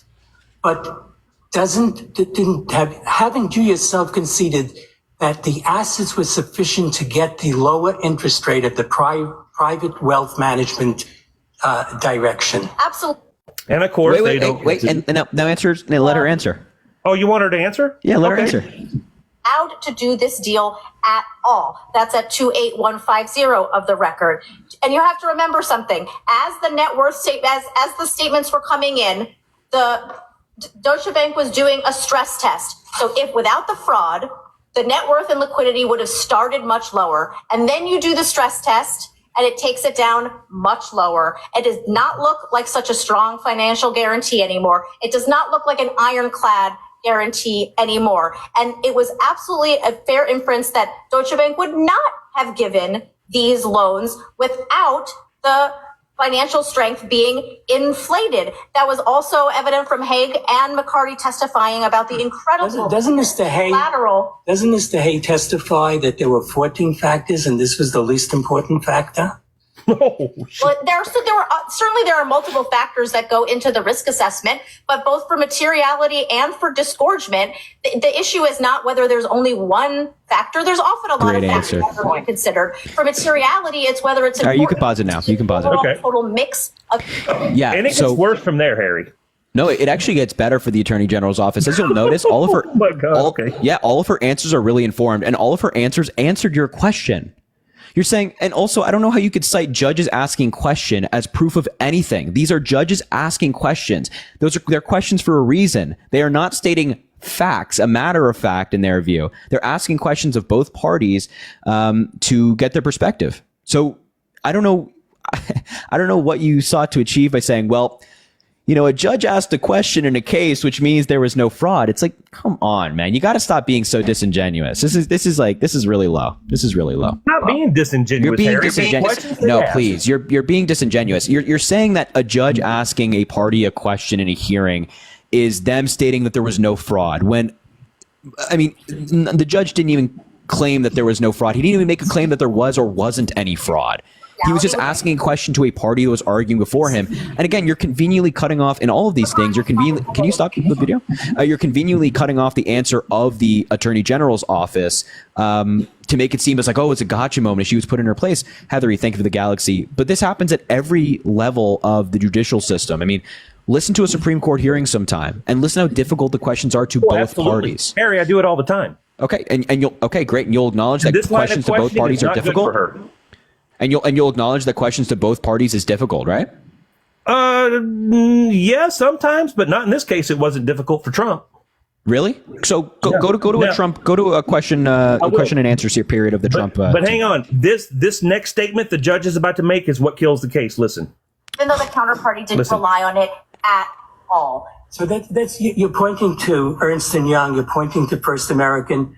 Ernst & Young, you're dealing with the collapse of Lehman Brothers. First American, you're dealing with an action brought against an appraiser who overvalued properties at the behest of a lender perpetrating a scheme to induce unsophisticated consumers into taking out home loans that they could not afford. It hardly seems that justifies bringing an action to protect gang against President Trump, which is what you have here. I mean, you've got two really sophisticated parties in which no one lost any money. And that was the point of my initial question. Every case that you cite involved where there was damage to consumers, damage to the marketplace. You've got a scheme to get unsophisticated consumers to take out home loans. You got a collapse of Lehman Brothers. You don't have anything like that here. And there you go. No. Let her answer now. Anything like that here. No, let her answer. Let her answer. Okay. Here's her answer. Wait. Also pause really quickly. Yep. Just because previous cases have certain elements that are not present in this case doesn't mean that the case is invalid. No, okay. Obviously. Here's her answer. Now, I will tell you, Harry, every answer she came back with, they're not buying, but we'll listen. How do you know that they're not buying? Because she's telling the judges that the banks don't know how to properly assess risk. The banks don't know how to properly. This is so incredibly disingenuous. Set themselves up in case of a default. See, you've completely lost any credibility on this topic. I mean, you lost credibility earlier when you said that you can lie to banks and get away with it. But this is just a complete misrepresentation of the argument that the Attorney General's office is making. And instead of like assuming what she's saying to these judges, and instead of like assuming that the judge aren't or are buying it, why don't we just listen to the answer she gave? So please, play the answer. Let's listen. Here we go. Hire that whatsoever for liability. And the statute is written broadly because the legislature wants the Attorney General to go in and stop fraud and illegality. Also, an example of what you're talking about, I think, is People versus Allen, isn't it? There was just a dispute among partners. Yes, and it didn't affect the public, at all. But I think you hear underneath all these questions, the question of mission creep. Has 6312 morphed into something that it was not meant to do? And that's something you must address, because there has to be some limitation on what the Attorney General can do in interfering in these private transactions, as Justice Friedman said, where people don't claim harm. So what is the limiting principle? Well, I'll say two things, Your Honor. Well, first of all, the limiting principle are what's in the law. So the illegality claims require intent. They require materiality. Let's talk about the standalone.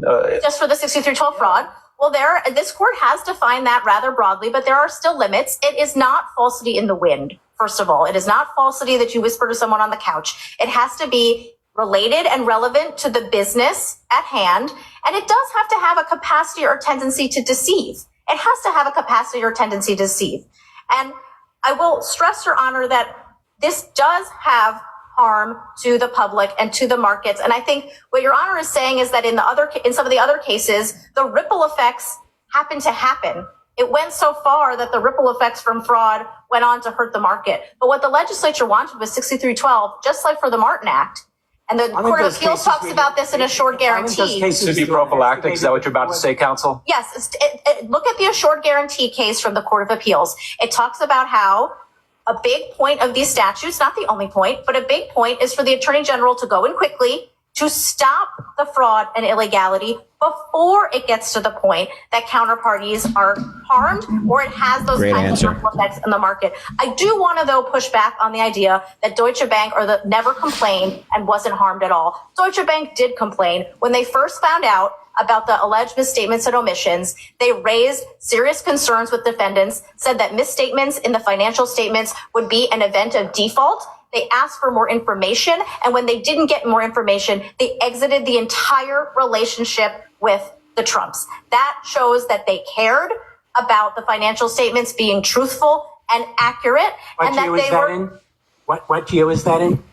It was right when they first heard about the allegations, so I believe it was 2020, Your Honor, although I'd have to check the precise year on that. Yeah, when you brought the lawsuit. as well, when Mazars found out. When they found out that the Attorney General has evidence that Donald Trump was lying to them, they ended the relationship. Oh my God. Should not be relied upon. Here, pause it. You can pause it. It's not true that the counterparties hang on, one more time. care or never complained. Even Wait, though one more question and that's answer or what? not required For 6312. Here we go.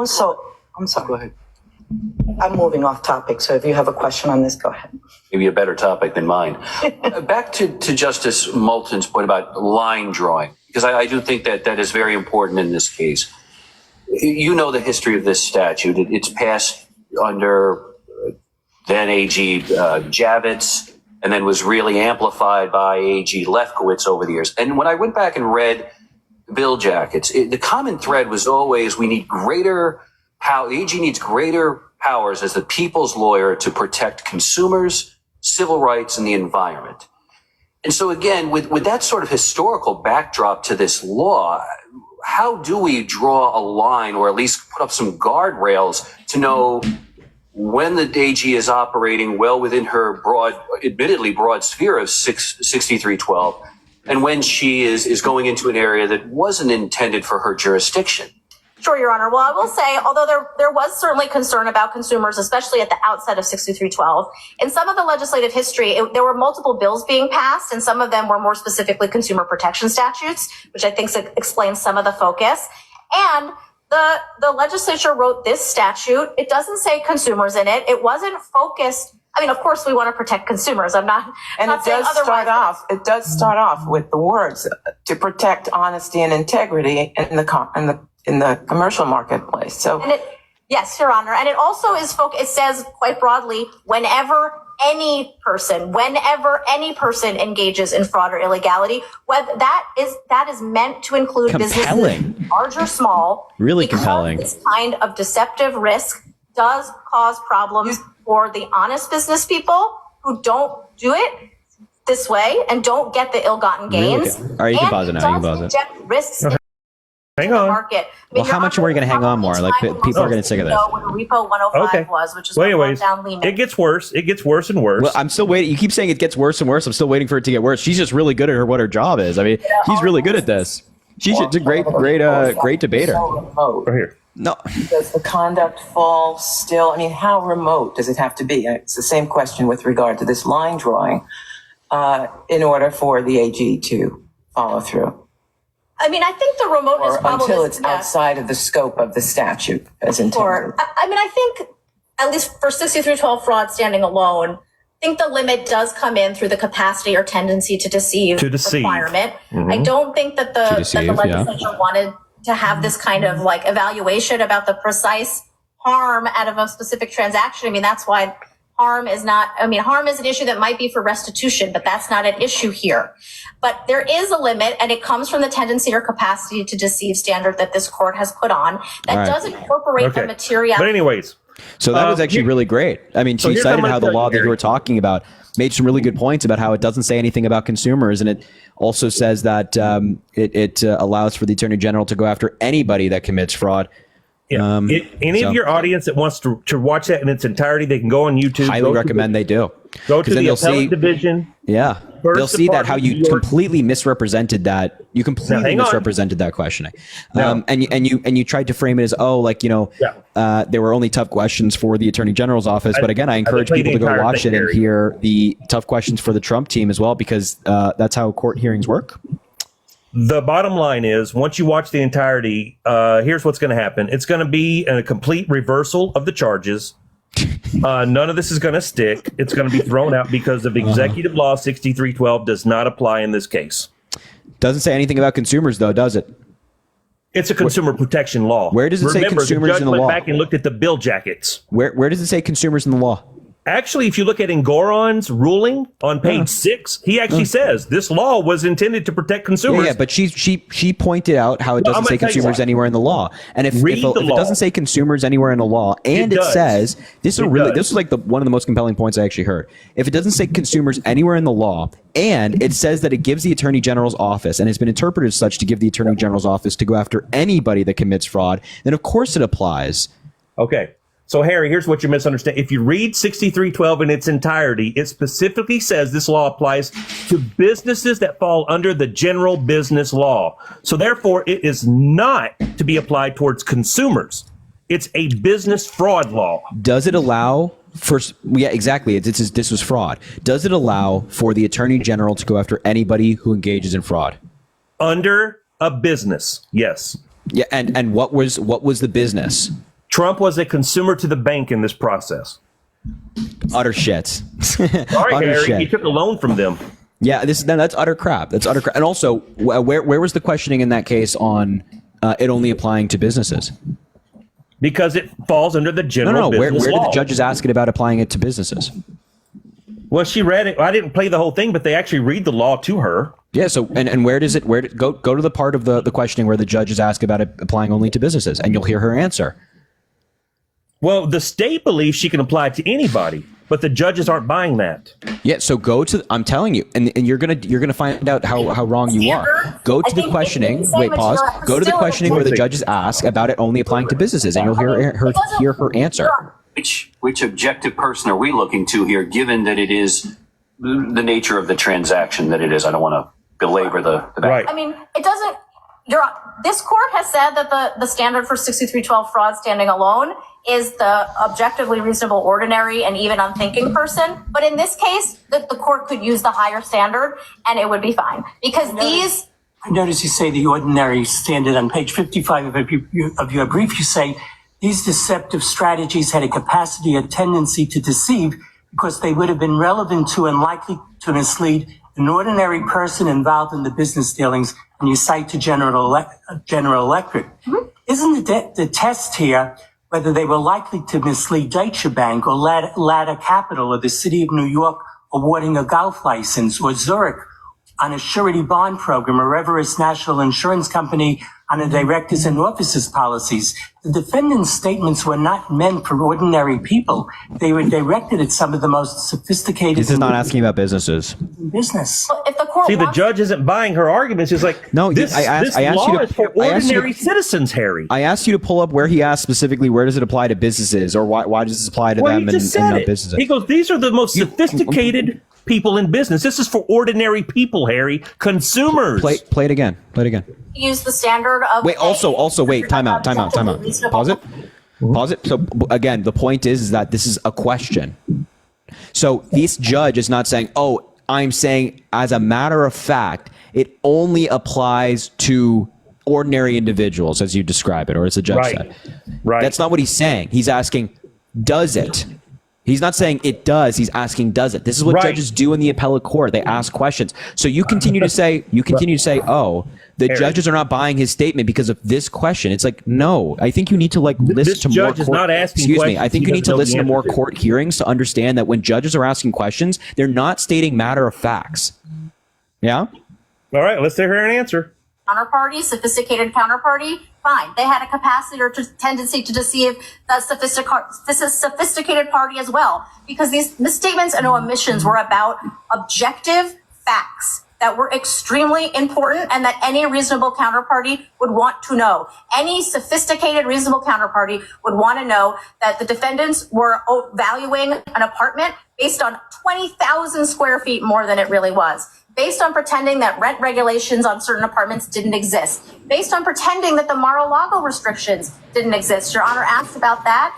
The trial court was very clear that it was not coming up with a magical valuation for itself. The problem with the Mar-a-Lago valuation is similar to what happened with the rent-regulated apartments. The restrictions in the deed are there. They are an objective fact. They are very restrictive. And even defendant's own expert at summary judgment, this is at 16502. This is not even this is not even like applying to what I asked earlier. But the value of Mar-a-Lago, but defendants valued it as if those restrictions didn't exist at all. Counsel, I want to ask my question. Yeah, so that's still all right. But anyway, she gets into how they even apply. This doesn't even apply to the question I asked, or the question I was asking you to find, where the judges were asking about it only applying to businesses.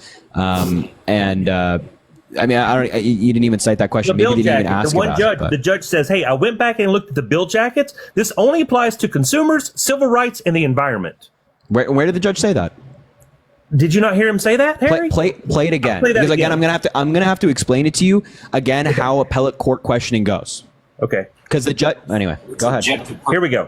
Play only that part. I'm only playing that part right here. Standard. I think when we say materiality is not required, we're talking about the reasonable investor. That materiality is not required. It's just which objective person you're looking to. There's still an objective standard. So there are. That's the point. And so which objective person are we looking to here, given that it is the nature of the transaction that it is? I don't want to belabor. Let me go back to where he asked that first question, Terry. I'm sorry. This doesn't exist, man. Doesn't exist. Right here. This is where he says it. I'm moving. Listen closely. So if you have a question on this, he talks about the bill jackets right here. Back to Justice Moulton's point about line drawing, because I do think that is very important in this case.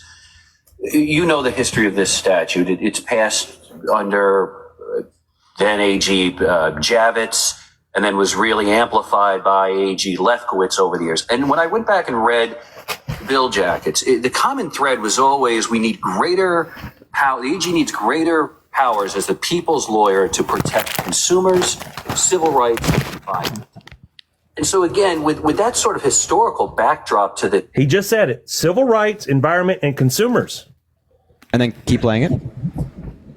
Law, how do we draw a line, or at least put some guardrails to know when the AG is operating well within her admittedly broad sphere of 6312, and when she is going into an area that wasn't intended for her jurisdiction?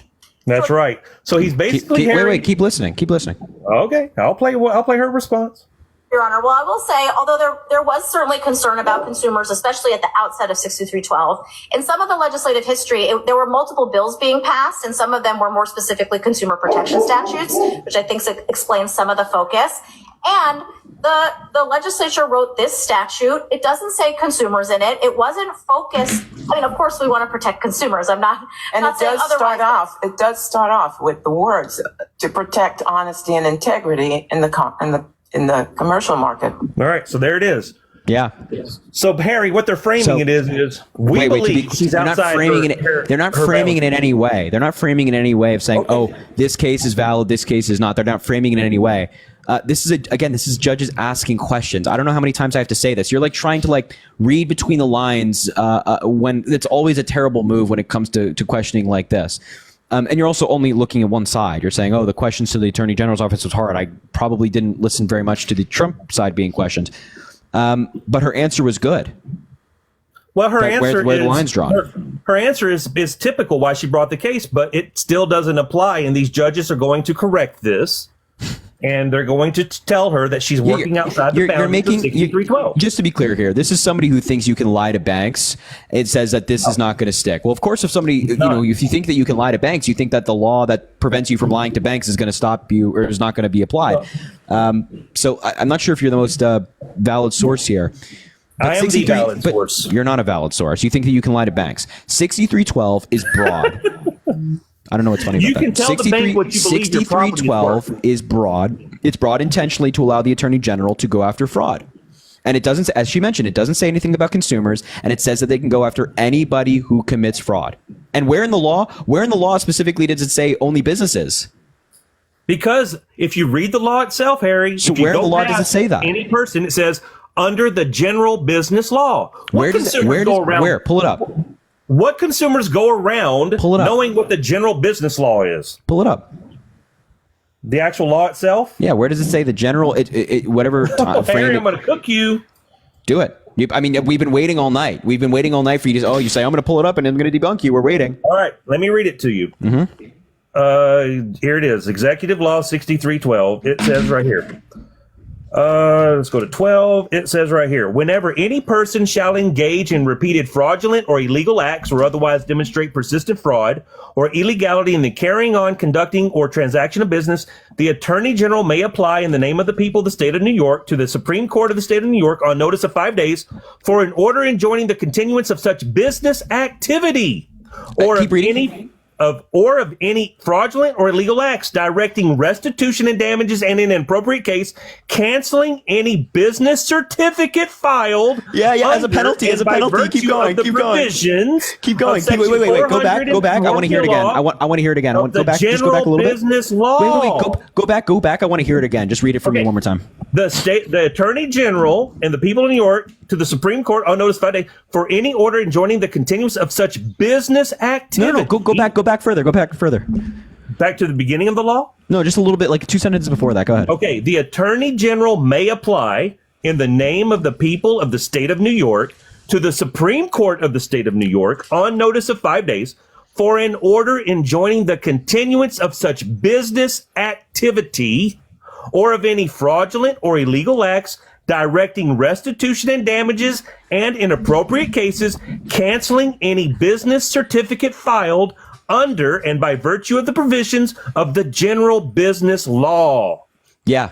So this is the dumbest shit I've ever heard in my entire life. Under the general business law, business certificates can be canceled. Right. The bank so it's is not the saying business, that. Oh Harry. my God. So Trump is the consumer. read the first sentence again.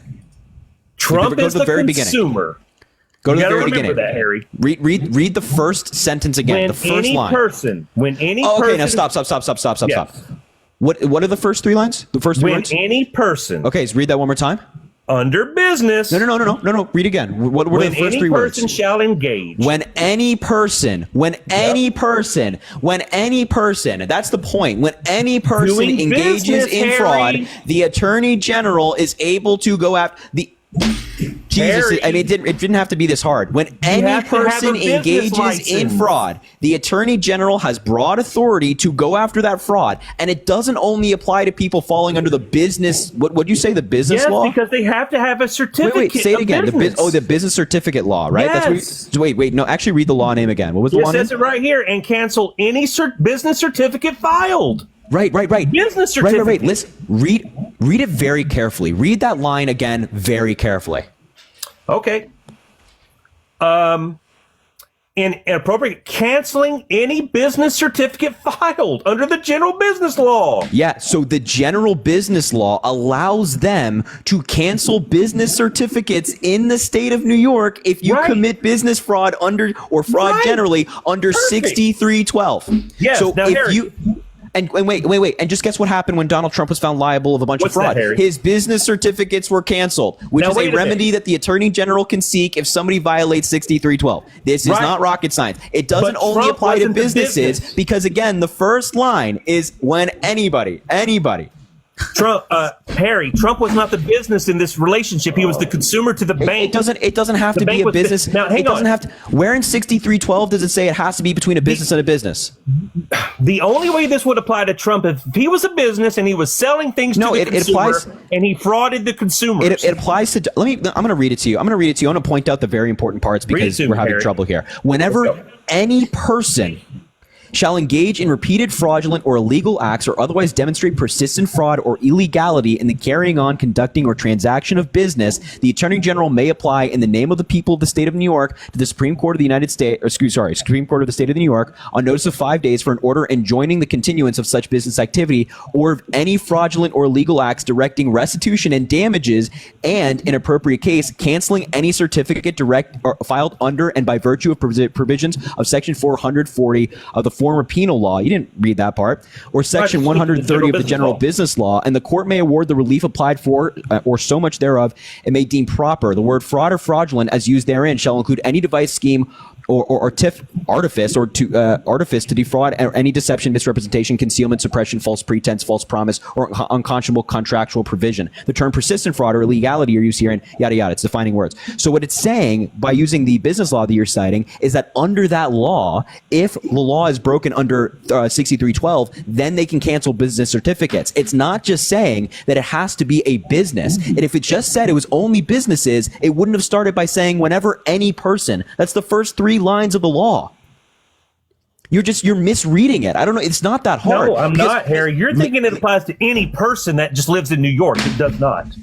The first 3 words are whenever any person doing business. It has a business certificate. Where did it say whenever? No. It's whenever any person shall engage in repeated fraudulent or illegal acts or otherwise demonstrate persistent fraud or illegality in the carrying on, conducting, or transaction of business, the Attorney General may apply in the name of the people of the state of New York to the Supreme Court of the state of New York on notice of 5 days for an order, yada yada yada, enjoining the continuance of such business activity or of any fraudulent or illegal acts directing restitution and damages. By the way, just to be clear, when they use the word business, it doesn't mean running a business. Yes, it does. No, it doesn't. Conducting business, when you're conducting business, what the fuck is this echo? I don't know. I don't hear nothing. Can you swipe up out of the app? Do what? Can you swipe up out of the app?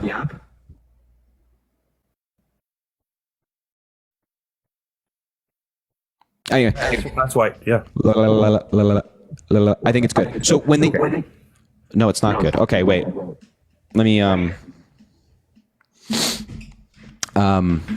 swipe up out of the app again, and then try to unmute.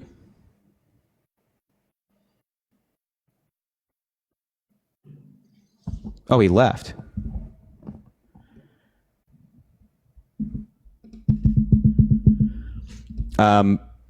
Well, anyway, what I wanted to point out is that the term conducting business, he's misreading the law. The term conducting business doesn't mean like, oh, you're running a business and thus you're conducting business. What it means, and I'll read you the definition, which I was just pulling up for him from Law Insider. Conducting business means to engage in any activity in pursuit of gain, including activities carried out on by a person through officers, agents, and employees, as well as activities carried out on by a person on that person's own behalf.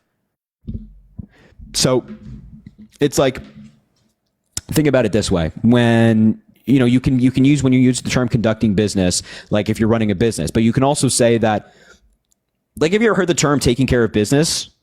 Like, obviously you're not running a business when you say taking care of business. Or if you say, where your buddy asks you, where were you today? Oh, it's conducting business, right? It doesn't mean that, oh, I'm running a business. And the term conducting business in law doesn't mean, oh, this person's running a business. So he's conflict. Anyway, it doesn't matter. We're getting into the nitty gritty, which we don't need to get into because he was dishonest anyway. Point is that he's misreading the law. He's saying that it only applies to businesses, which is obviously not true. Because how could it also only apply to business? It doesn't matter, man. This is stupid. Anyway, I don't have to litigate it again with him not here. Point is, he was making a bad argument, but I don't know. Doesn't matter. Anyway, if you're MAGA, let me know in the chat. I'll bring you up. And you can tell me why you're MAGA. Make sure to double tap the screen. Let's try to get... Whoa, we're almost at 1 million likes. Make sure to double tap the screen. Let's try to get to 1 million likes. Why don't we shoot for the stars? Make sure to drop a follow if you haven't already. Venmo, Cash App in the link in the bio if you want to support the live. It goes a long way. It helps. Yeah. Yeah, absolutely. Thank you for the... Look at that. Trisha, thank you for the $1. Harry, I beg. How much to kick him? I think I'm going to lose it. Well, there you go. Trista, thank you for the $5. Drinking wine, eating grapes and cheese, and watching the Harry Sisson show. Wouldn't have it any other way. Love you. Keep always pushing through. I appreciate that, Trista. Thank you so much. That's incredibly kind. I appreciate you being here. Whitney, thank you for the $1. This guy has been on a lot before. Always embarrasses himself, as I think he did right there. Kevin, thank you for the $5. Have you ever, or would you ever debate Candace Owens? You, Parker, and Dean don't mention her. I'd love to see y'all cook. I have never debated her, but I probably would. Sarah, thank you for the $20. Keep up the momentum. Sarah, I appreciate you. Thank you for being here. That's incredibly generous. Logan, thank you for the $1. I'm a waiter, so I keep cash, LOL, but just created my own TikTok to educate. Thanks for the inspiration. Let's turn North Carolina blue. Hell yeah, let's turn North Carolina blue. I totally agree. Joanna, thank you for the $10. Patience and wisdom is in fragile times. I appreciate that, Joanna. Thank you so much. Lena, thank you for the $10 as well. Where's Simba? He's not here. He's not here currently. Devon, thank you for the $5. Volunteered, was at the Harris rally in Pennsylvania. Got to be on the floor in front of her at the podium, and it was incredible. That's amazing. Look at that. That's really cool. Look, there's so many different opportunities that can rise from local volunteering. So yeah, why not? You could be in the floor in front of Kamala Harris. Tammy, thank you for the $10. Entertaining Woody's other audience. Was he live or something? I saw people saying that, but I'm not sure. Thank you for coming to North Carolina. Let me know if you need anything. I haven't come to North Carolina yet. Chloe, thank you for the $5. Hey Harry, I'm a small liberal creator. What's up, Chloe? I appreciate you. Love to go live with you someday. Yeah, you can come in here and debate. Why not? Angelica, thank you for the $3.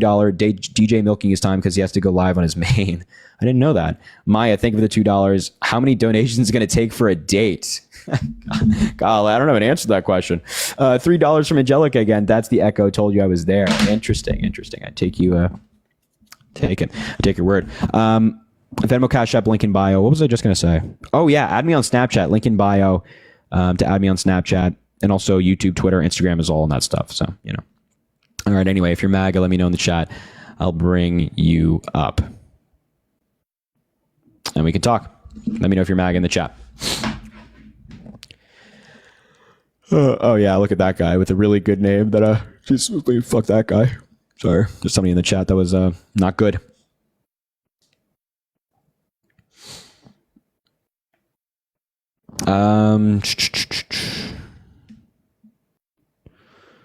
Let's see here. Teddy says he's MAGA. I'll invite him. Oh, here he comes. Hello there. Hello. Hey, good to talk to you. Good to talk to you too. So, why MAGA? Well, plenty of reasons. I got plenty to go for. If you don't mind with a question first, your statement up top says, prove me wrong, Harris is better than Trump. I guess, would you at least admit that you were wrong when it used to say, prove me wrong, Biden is better than Trump? No, Biden's infinitely better than Donald Trump. Then why is he not up here anymore? And I guess basically him dropping out, doesn't that kind of make you wrong? Well, I also think that Pete Buttigieg, Governor Josh Shapiro, Barack Obama, Michelle Obama, Hillary Clinton, Bill Clinton, all of these people are infinitely better than Donald Trump, but they're also not running for president. You can be better than Donald Trump and not be running for president. Okay. Well, I still think basically you lost with that one because he's no longer running and you're now here with Kamala. What? And I think we're going to see in a very short period that she's going to lose as well too. So, but anyway, why I'm voting. Very nice. Why do you say that? Like, why can't somebody still be a good president and better than the last president, and then you just not run for president? I don't understand. No, I guess you're right. That is probably subjective, but I'm assuming you meant it as a candidate. So, as a candidate. Well, I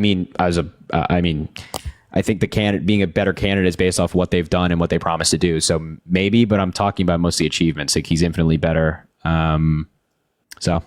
Okay. Well, in answer your question then too, you said, why am I voting for Trump? Plenty of reasons. First of all, would you agree with the statement that the business of America is business?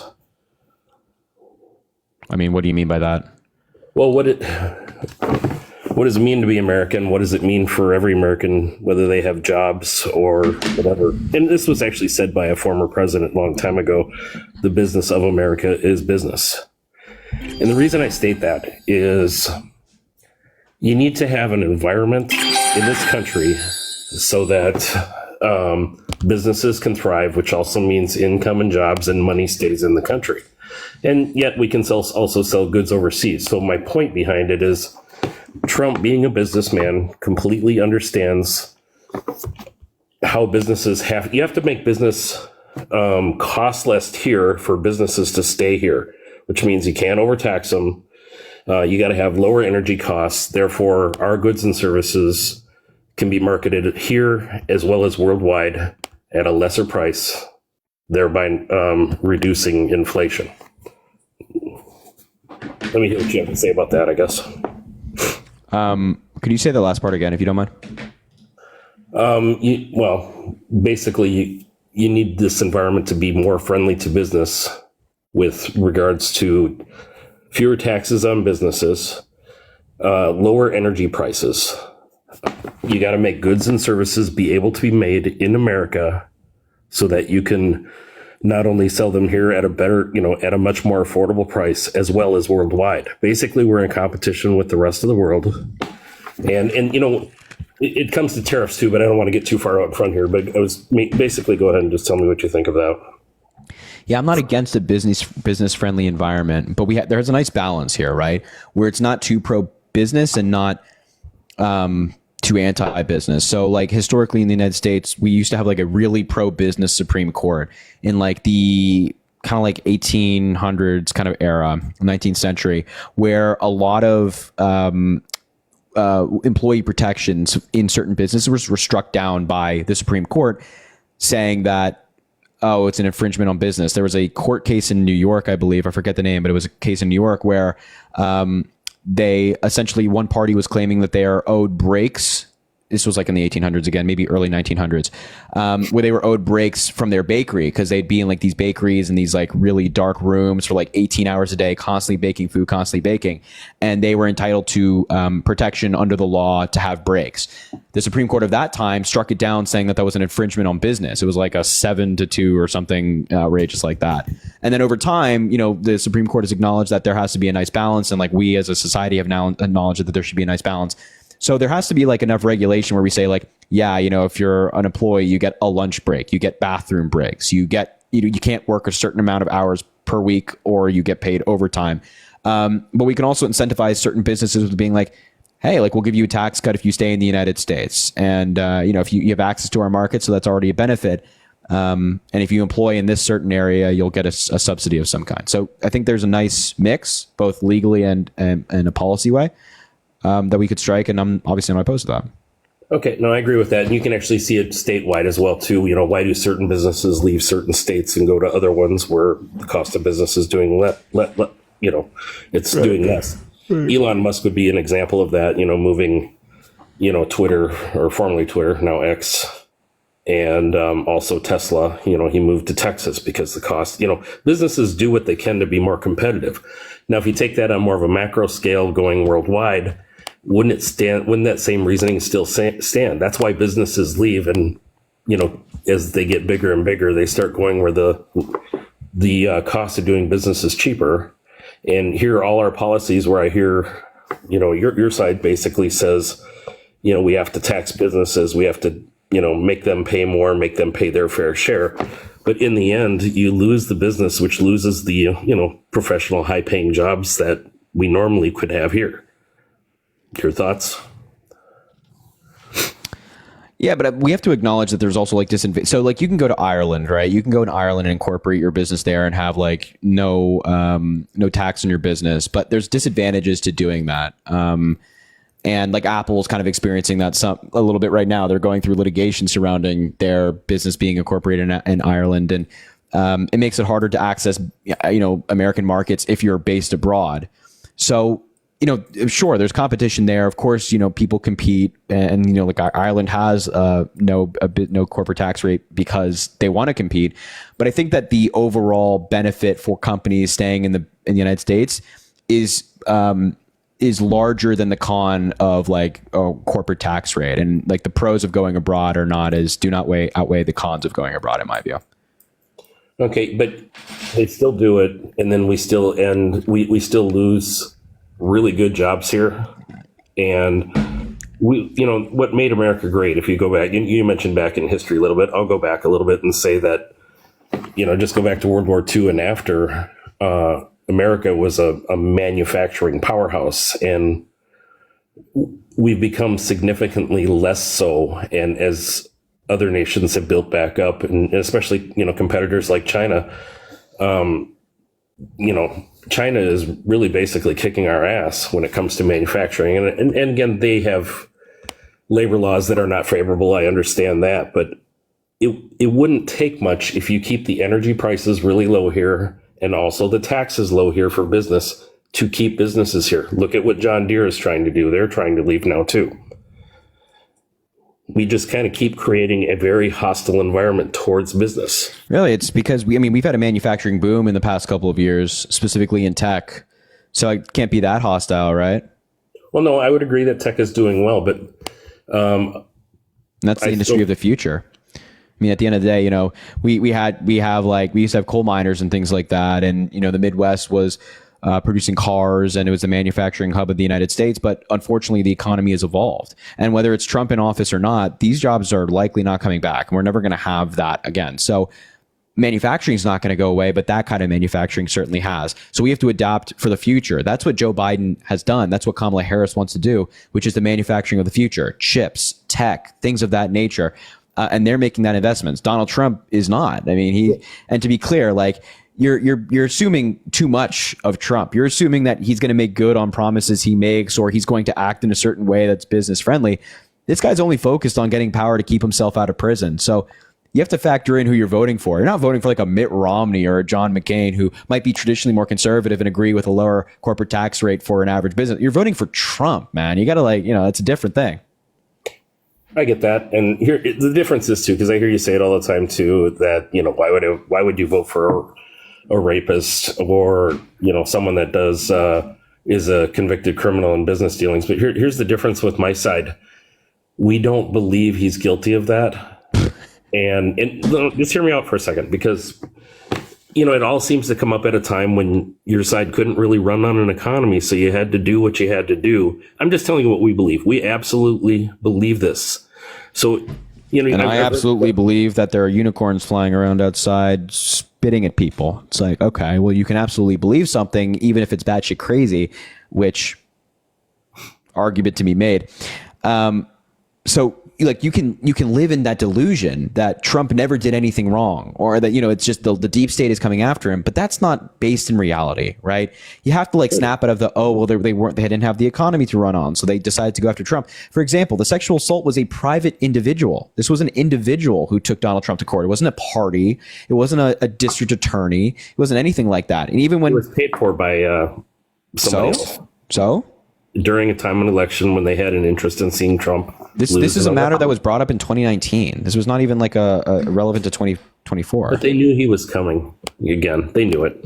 And, okay. They had a crystal ball. They had a crystal ball. I didn't want to get into the lawfare part of it, but we both. I'm just going to say we both agree on that. Come on. I mean, come on, man. They knew that he was coming. Donald Trump made defamatory statements about somebody. He violated her rights. He assaulted her. He made defamatory statements about her, and he was held accountable. And you think that they're coming after him. It's like, have you ever I always ask this to Trump supporters. Have you ever just considered that he's a bad person? Or is that just, or do you automatically go to conspiracy? No, actually, because I briefly lived in New York for a while. He's not that all much different than a lot of New Yorkers that are there. They speak a little different. They are a little more aggressive. They're very forward. He's probably that on steroids, so to speak. But, hey, I'm from Minnesota, where, we speak nicely to people. And, it's different than okay. But I mean, be real here. There's a difference between, speaking different and defamation. I would agree. Come on. But, he is flamboyant. He does that. And, I can see that sometimes. It's not a justification, my man. Into trouble. But, that whole deal, whatever stands, that sum is going to get reduced. It was ridiculous. He's going to win part of that. Yeah. The sum will probably get reduced. But it's not going to, the case will not be dropped. Yeah. Hate to break it to you. No, I get it. But whatever, they always go after people with money anyway. So, but it's not just going after people with money, my man. I mean, come on.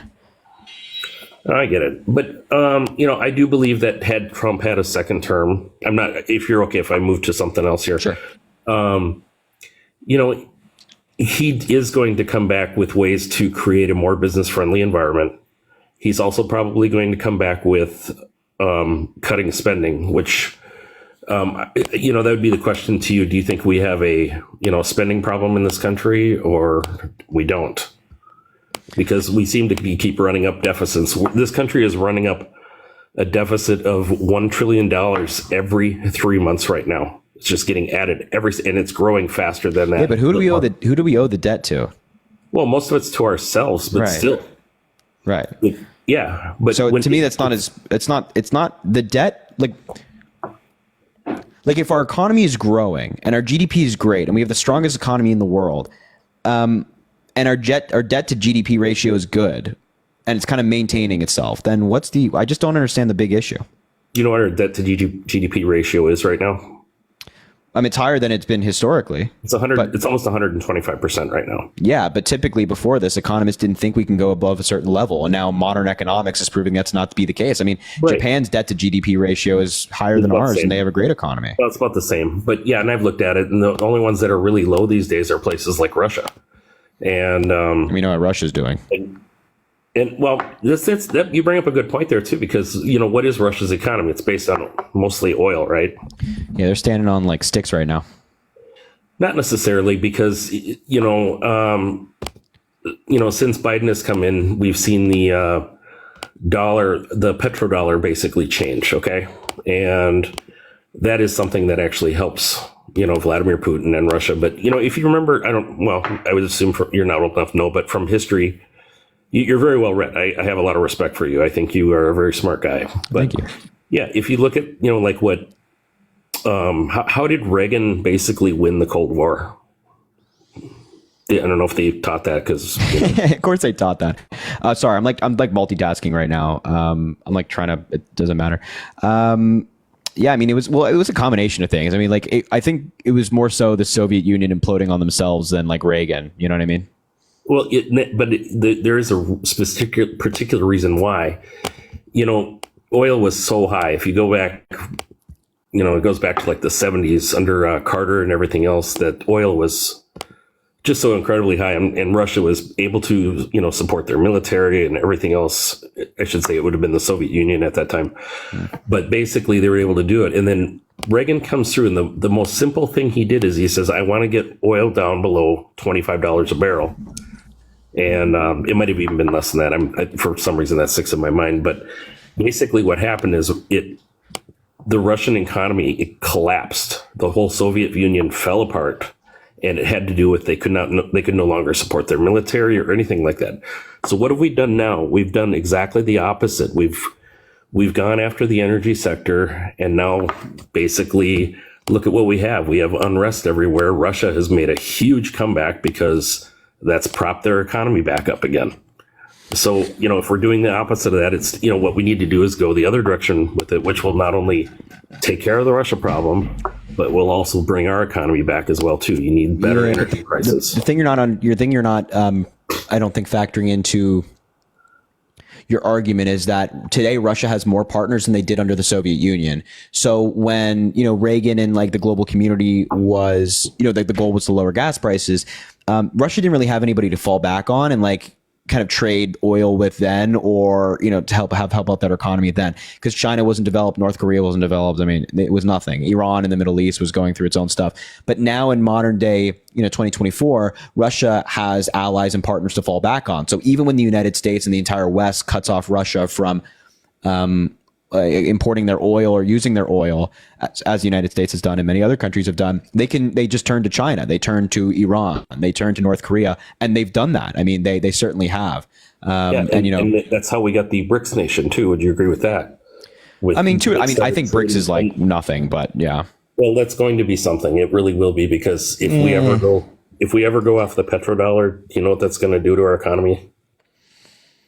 I think that remains to be seen. I think I think it's hard to make a. Oh, I hope it doesn't get there. Trust me. Well, I'm not saying I hope, but I think it remains to be seen. I think things change quickly. I'm not 100% like, oh, it's going to be this way or another. I think, ask that question like 40, 50 years ago, right? Right. Well, it is somewhat of a different scenario. I agree with that, but still, you still have to understand that their economy is still based on oil, and the things we're doing are and I understand, I always hear you say too that, we're drilling more now than when we did with Trump. And hey, great. But we should be doing even more than that. We should have more refineries. We still haven't, I don't know, when's the last time we built a new refinery? Why? Why should we have way more refineries? Like, what we should do, in my view, is have a balance of like continue to produce oil, continue to, drill and things like that, but also simultaneously invest in renewable energy. Like, that's the future at the end of the day. Moving to renewable energy is the future, whether people like it or not. So why can't we invest in producing oil and things like that, but also invest in renewable energy? I think it's great, but at the rate we're doing it at, that where we're trying to basically really shut down, gasoline, fuel, those resources, coal, before we even have any infrastructure in place. And by the way, that renewable energy is not cheaper than gasoline. There's nothing cheaper than gasoline right now. Not now. Right. But, go back 10 years and look at how expensive renewable energy was and compare it to gas then.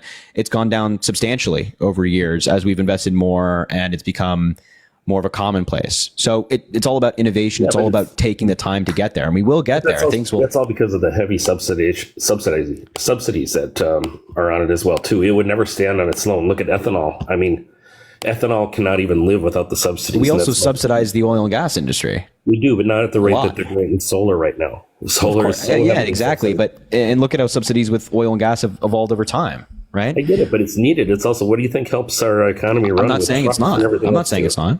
I'm not saying it's not. I'm not saying we shouldn't subsidize these industries, but the point is that we subsidize both. We've subsidized oil and gas for so long, It still comes back to, at the end of the day, you need to make business here less money.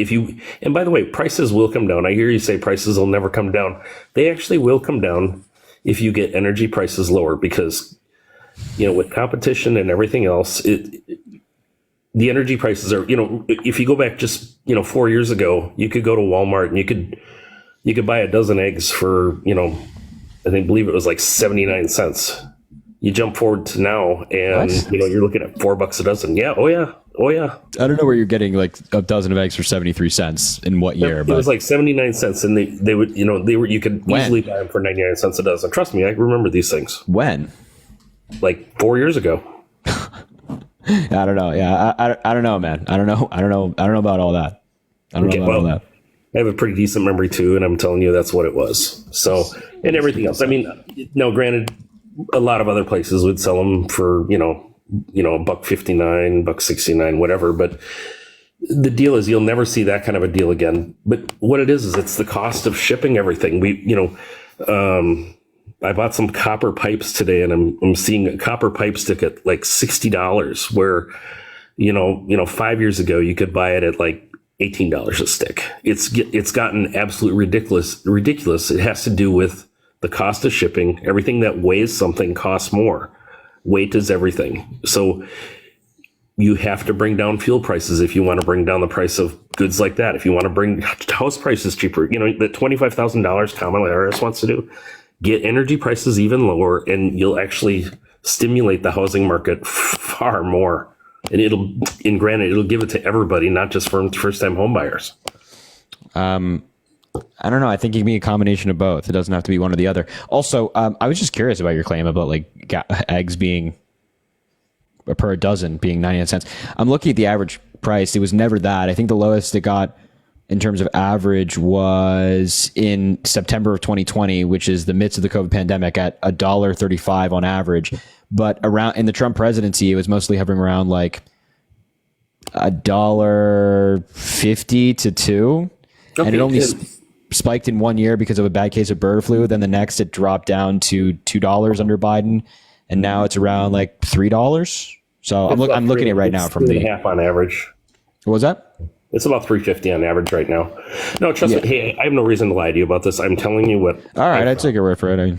I mean, really. And it's just, they do that. They probably maybe even lose a little money on that because it's a draw. They get people in the store and they make money that way too, But it's just that you never see anything like that anymore. So, I mean, all these are all reasons why I want to vote for Trump. Trump understands these things. I don't think, Okay, well, I mean, look, you can disagree with me on policy, but to say that Donald Trump understands these things, I think is quite laughable. Like, what gives you the What have you seen from Donald Trump recently that gives you the impression that he has knowledge on this stuff? Well, he is actually a businessman worth a lot more than I am. So, even just making his Truth Social, you have to admit that became worth billions of dollars based on him. So there's a good example. Yeah, because of him, right? Because his followers. I mean, go to Truth Social, right? This is not a the room for debate on the internet, right? This is not like this has a wide attraction to a bunch of consumers who are interested in Donald Trump. No, these look at his comment section. It's all Trump supporters. So he has certainly leveraged his supporters to make money, but leveraging a cult to give you a bunch of cash does not mean you're a good businessman. Okay. How about his golf courses then? His golf courses that he's lied about over time? No, he actually has fantastic golf courses. Oh, yeah. If you have a bunch of money, I'm sure you can make a beautiful golf course. Okay. Well, he also lied about his golf courses and his properties in New York and got fined a bunch of money for it. Okay. I'm not aware of that, but I'll take your word for it. The business fraud case. You're not familiar with that? Yes, I am. But which part are you talking about? Yeah. So his properties. He overvalued his properties. You're talking about how he valued things? Is that what you're talking about? Yeah. Okay. Good businessman doesn't have to lie to make money, And I get it, but I mean, I can find my faults with that case. I hear it go back and forth. I think you guys beat that one like it's a dead horse, Sure. I get it, but Mar-a-Lago is definitely valued more than $18 million. I know that you've heard that. It's not actually. It also wasn't valued by the judge at $18 million. It was done by an appraiser in Florida, and the reason it's lower than other property in the area is because it's a business, it's a club, and when you sign over your property via club in that area, it is in that it's a club and labeled as a club for tax reasons in perpetuity, which means that it also comes with the costs of running a business. So when you buy a single family home, there's no cost of running a business, there's no profits and losses, but when your property is labeled as a club, which Mar-a-Lago is, where Donald Trump makes money from it, then there are some costs that come with it. So that was factored into the valuation. Do you think if he all of a sudden said tomorrow, hey, I'm going to put Mar-a-Lago up for sale for $100 million, you don't think he'd get it? No, I think like anybody that's reasonable would not spend $100 million on Mar-a-Lago. Even just land for sale that was right next to it was worth like $100 million. Like that's land without a business on it. I get it, but I'm just saying, okay, you can also convert Mar-a-Lago back into something that's not a business. No, you can't. That's why it's low. It's valued so low, because when you sign over your property in that area to be a business, it's that forever. That's why it's valued so low. So if somebody who buys it then has to run the business, they can't just change it back. That's why it's valued low. That's like the whole argument is running. I find that to be dubious, but I fact check me. No, it's more. I'm just basically saying you're saying there is absolutely zero way that place could never ever be turned into anything else but a business. Correct. I doubt it. It could easily be sold into another corporation, could be bankrupted, and then it can become something completely else. You can change it. Trust me, there's ways you can do that. Let's find out. Watch. Okay. Valued 18 million. Sorry, one sec.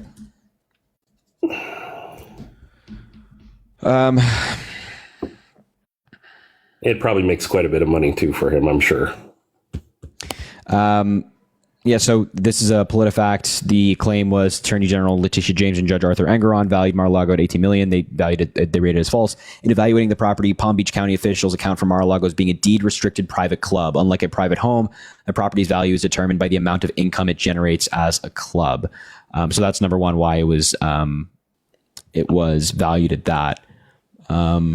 Mar-a-Lago's county appraisal takes into the deed restrictions. Mar-a-Lago is not valued by the county as if it was a luxury home because it's a private club. Trump in 1995 signed a deed of conservation and preservation easement, which means he ceded the rights to use the property for anything else other than a club. That means the property appraiser uses an income-based valuation for the property. Spokesperson for the property appraiser told PolitiFact. Mar-a-Lago is one of 9 deed-restricted clubs in Palm Beach County. All are valued in the same manner. The income approach to valuation capitalizes the net operating income that private clubs could generate. This means that the value of the property is determined based on the amount, yada, yada, yada, yada. So you're basically so that's why it's deed restricted. You couldn't sell it for more than $18 million. That is what you're telling me. Well, that's what it's when you turn. I mean, you could. I think that when it comes to real estate, you could probably list it for more. I don't know what happens when it comes to deed restricted places. because this is like an exchange of goods between two people. But when it comes to like going for a loan, yeah, you can't value it as more than that. Well, I mean, it's like, you know, even my house, I have a certain taxable value on the property. My house is actually worth a significant amount more than the tax value. And it seems to be that way on a lot of properties. So, you know, I mean, I understand you can have two different values there, but when it comes down to real value, what banks look at when they're going to give a loan, you know, they're going to do their due diligence and determine, okay, no, this property is probably worth more. Yeah, I mean, maybe they will, maybe they won't. I don't know. It's case by case basis.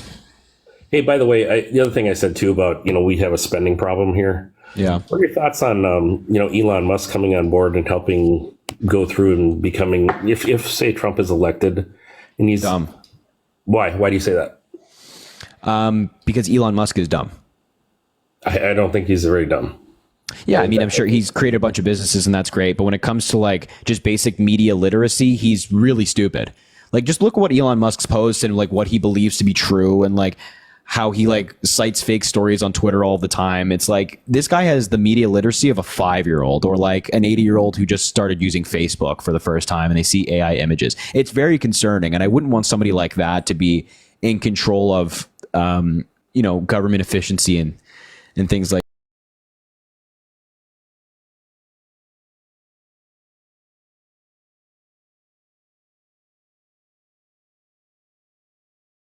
a position like that. I don't know. He still considers himself a Democrat, though. I'm sure he does. And I consider myself to be president of the United States. Okay, that's two different things. But, and they're both equally false. No, here's the thing, though, too. I've actually, if you watch his manufacturing and you look at the way the guy's able to, you know, cut the cost and also be able to make something a better product, the guy understands what he's doing. He also understands, you know, that we do have a spending problem in this country. We've always had a spending problem, and what do you expect when you get a bunch of lawmakers that are all lawyers and not business people? You're going to get people that just argue all the time and don't understand the first frickin' thing about business. So, and yet when we put a person who's, you know, claims to be part of business as president of the United States, they incite an insurrection 4 years later. So. Okay. Hey, on a totally separate topic, I hear you also say something too that Putin really wants Trump to win. Yes. You Yes, really he does. believe that? Can you tell me why you really believe that? Yeah, the history of Russia trying to get Donald Trump elected. In 2016, we know that they interfered in the election to help Trump. In 2020, we know that they interfered in the election to help Trump. And now in 2024, they are doing that as well. I mean, this has already been confirmed by the intelligence community. We just got word the other day from a chair of the Senate Intelligence Committee, Mark Kelly, who said that around 20 to 30% of the political content that Americans are consuming are coming from different countries. Those countries make up of like Russia, Iran, countries like that. And of course, we know Russia has a political leaning that they want Donald Trump to be elected. And we also have stories surrounding like Hunter Biden that Russia has very much been involved in. We also have money coming directly from Russia to conservative influencers to push Russian talking points and points that they want in the United States political discourse. So I think it's like, it's not a secret anymore. This is not like a dirty little secret. We know that Russia wants Trump to be elected. And I think if Russia wants Trump to be elected, we probably shouldn't vote for that guy. I think he wants chaos in our elections. And if you go back to 2016, which you mentioned with Hillary Clinton, do you know that in 2016, almost everybody, even including myself, believed Hillary was going to win no matter what in 2016? Yeah. So I think when you see the support that came from Putin, which I know there was a bunch of Facebook buy ads by him, things like that. I think all he was trying to do was weaken Hillary Clinton because I think he believed Hillary Clinton was going to win. I really think he didn't think Donald Trump had a chance. Yeah, so except the motivations are a little different there is what I'm basically saying. I think he likes to sow chaos in our elections. And, you know, I think if it looked like Kamala was going to win, you know, or if Trump really was going to win, he'd probably be putting money towards Kamala.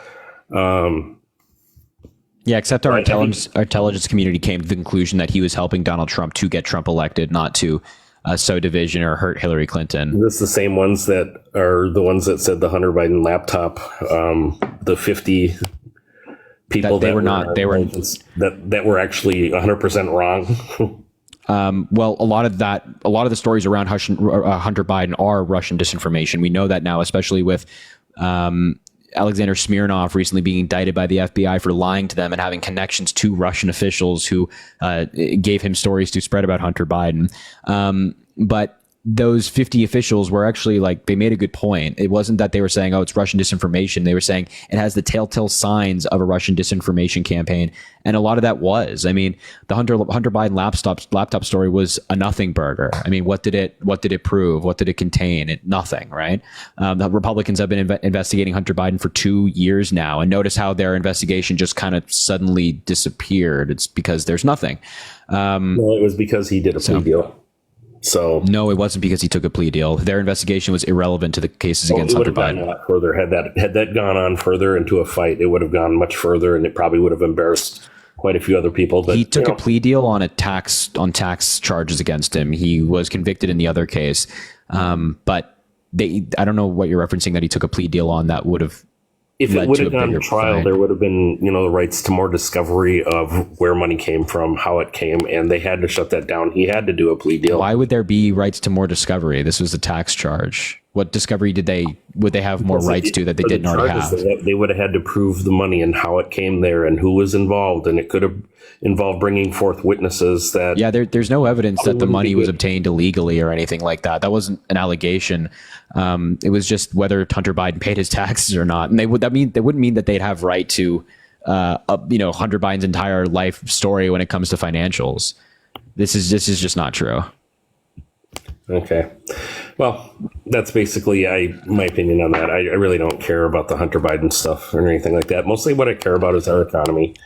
I do believe Trump would be a much better steward of the economy. And in the end here, I really do think he's going to win this fall. I don't think you guys probably would have been better off sticking with Biden. But I guess we'll all find out very shortly here within that. But, all this stuff that's going on, like finally getting the border closed down a little bit better. Why didn't Biden and Harris do that earlier with the executive order like they did? Yeah, they tried. They introduced an immigration bill on day one of their presidency. Republicans rejected it. They worked on that bipartisan immigration bill. Republicans rejected it. So finally they just turned to executive power. But they were going to try to go through Congress first. Why didn't he do it and why did he reverse it when Trump had it in place anyways? Why not just do it? This executive order was not policy that Trump had in place.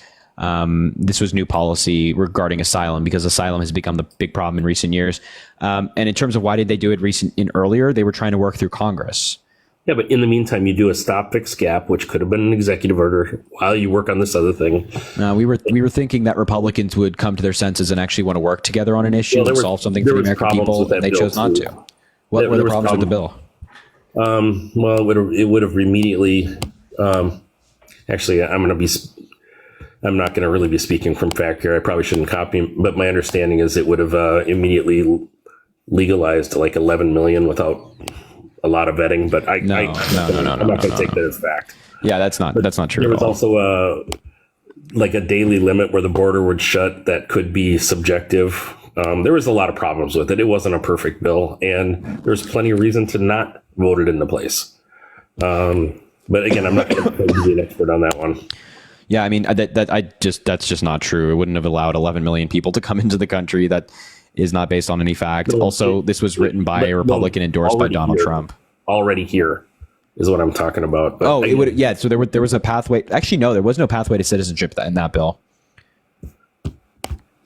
One version that I saw, but again, I read it so long ago that I can't even speak from any point of authority. So the U.S. Citizenships Act of 2021, which was the bill that Biden introduced on day one of his presidency, did include work on a pathway to citizenship for people, but the bill that you're talking about, the bipartisan bill, did not. Okay. Again, I have to take your word because I'm not really, I don't know enough about that one. Sure. Lauren, I asked you a bunch of questions. What do you have for I was actually about to end the conversation because I got to go, unfortunately. So, gotcha. I was actually surprised you brought me up because I've talked with Parker and others too, and they usually don't like me because they seem to cannot, be able to counter a lot of the things I say here too. But you gave me a really nice discussion. I really appreciate that. Well, all right, And, man. Hey, I appreciate you coming I'm up, and I happy for your appreciate the success. I think you're doing really good. Just, you're a capitalist, and that's a good thing. Of course. Well, hey, man, I appreciate the conversation. You're welcome back anytime, and I appreciate it. All right. Good night, sir. Thanks, Teddy. Have a good one. Ladies, gents, boys, and girls, everybody in between. Yeah, I wanted to go a lot earlier because I wanted to go to ride the Peloton and lift as I do, but I wanted to finish up that conversation with that guy because it was interesting. Who do I miss? Caitlin, thank you for the $2. Driving 6 hours to see our future president in Wisconsin tomorrow. Caitlin, you're dedicated. I love that. Good stuff. Good stuff. Riley, thank you for the $1. Can you add me back on Snapchat? Maybe I will. Maybe I'll start adding people back on Snapchat. The nice thing about Snapchat over there is I respond to a lot of people over there because they'll just quickly respond to my story or something like that, and I'll just swipe up and respond. So I respond to people over there. Fun fact. So Riley, maybe make yourself known on my Snapchat, and you sent a $1. So I feel like that's the least I can do. Avery, thank you for the $2. Just want to let you know that I plan on making a TikTok account where I'll be reporting on Kamala Harris and the Democratic Party. I've probably learned so much from you, and I hope to get you on my page so I can interview since I'm a journalist. Avery, I'd love to. Thank you so much for watching, and that's amazing. I'm so glad to hear that. Thank you. I can't wait to see the videos. Logan, thank you for the $1. What's your opinion on the Nordic model, the economic and social policies common in Nordic countries like Norway and Denmark, Sweden? Yeah. They have a lot of economic freedom in exchange, and they have a lot of social programs. So it's a really interesting model. Republicans often call those countries very socialist or communist, which is ironic because they're very economically free. But I'm not opposed to them. I think I have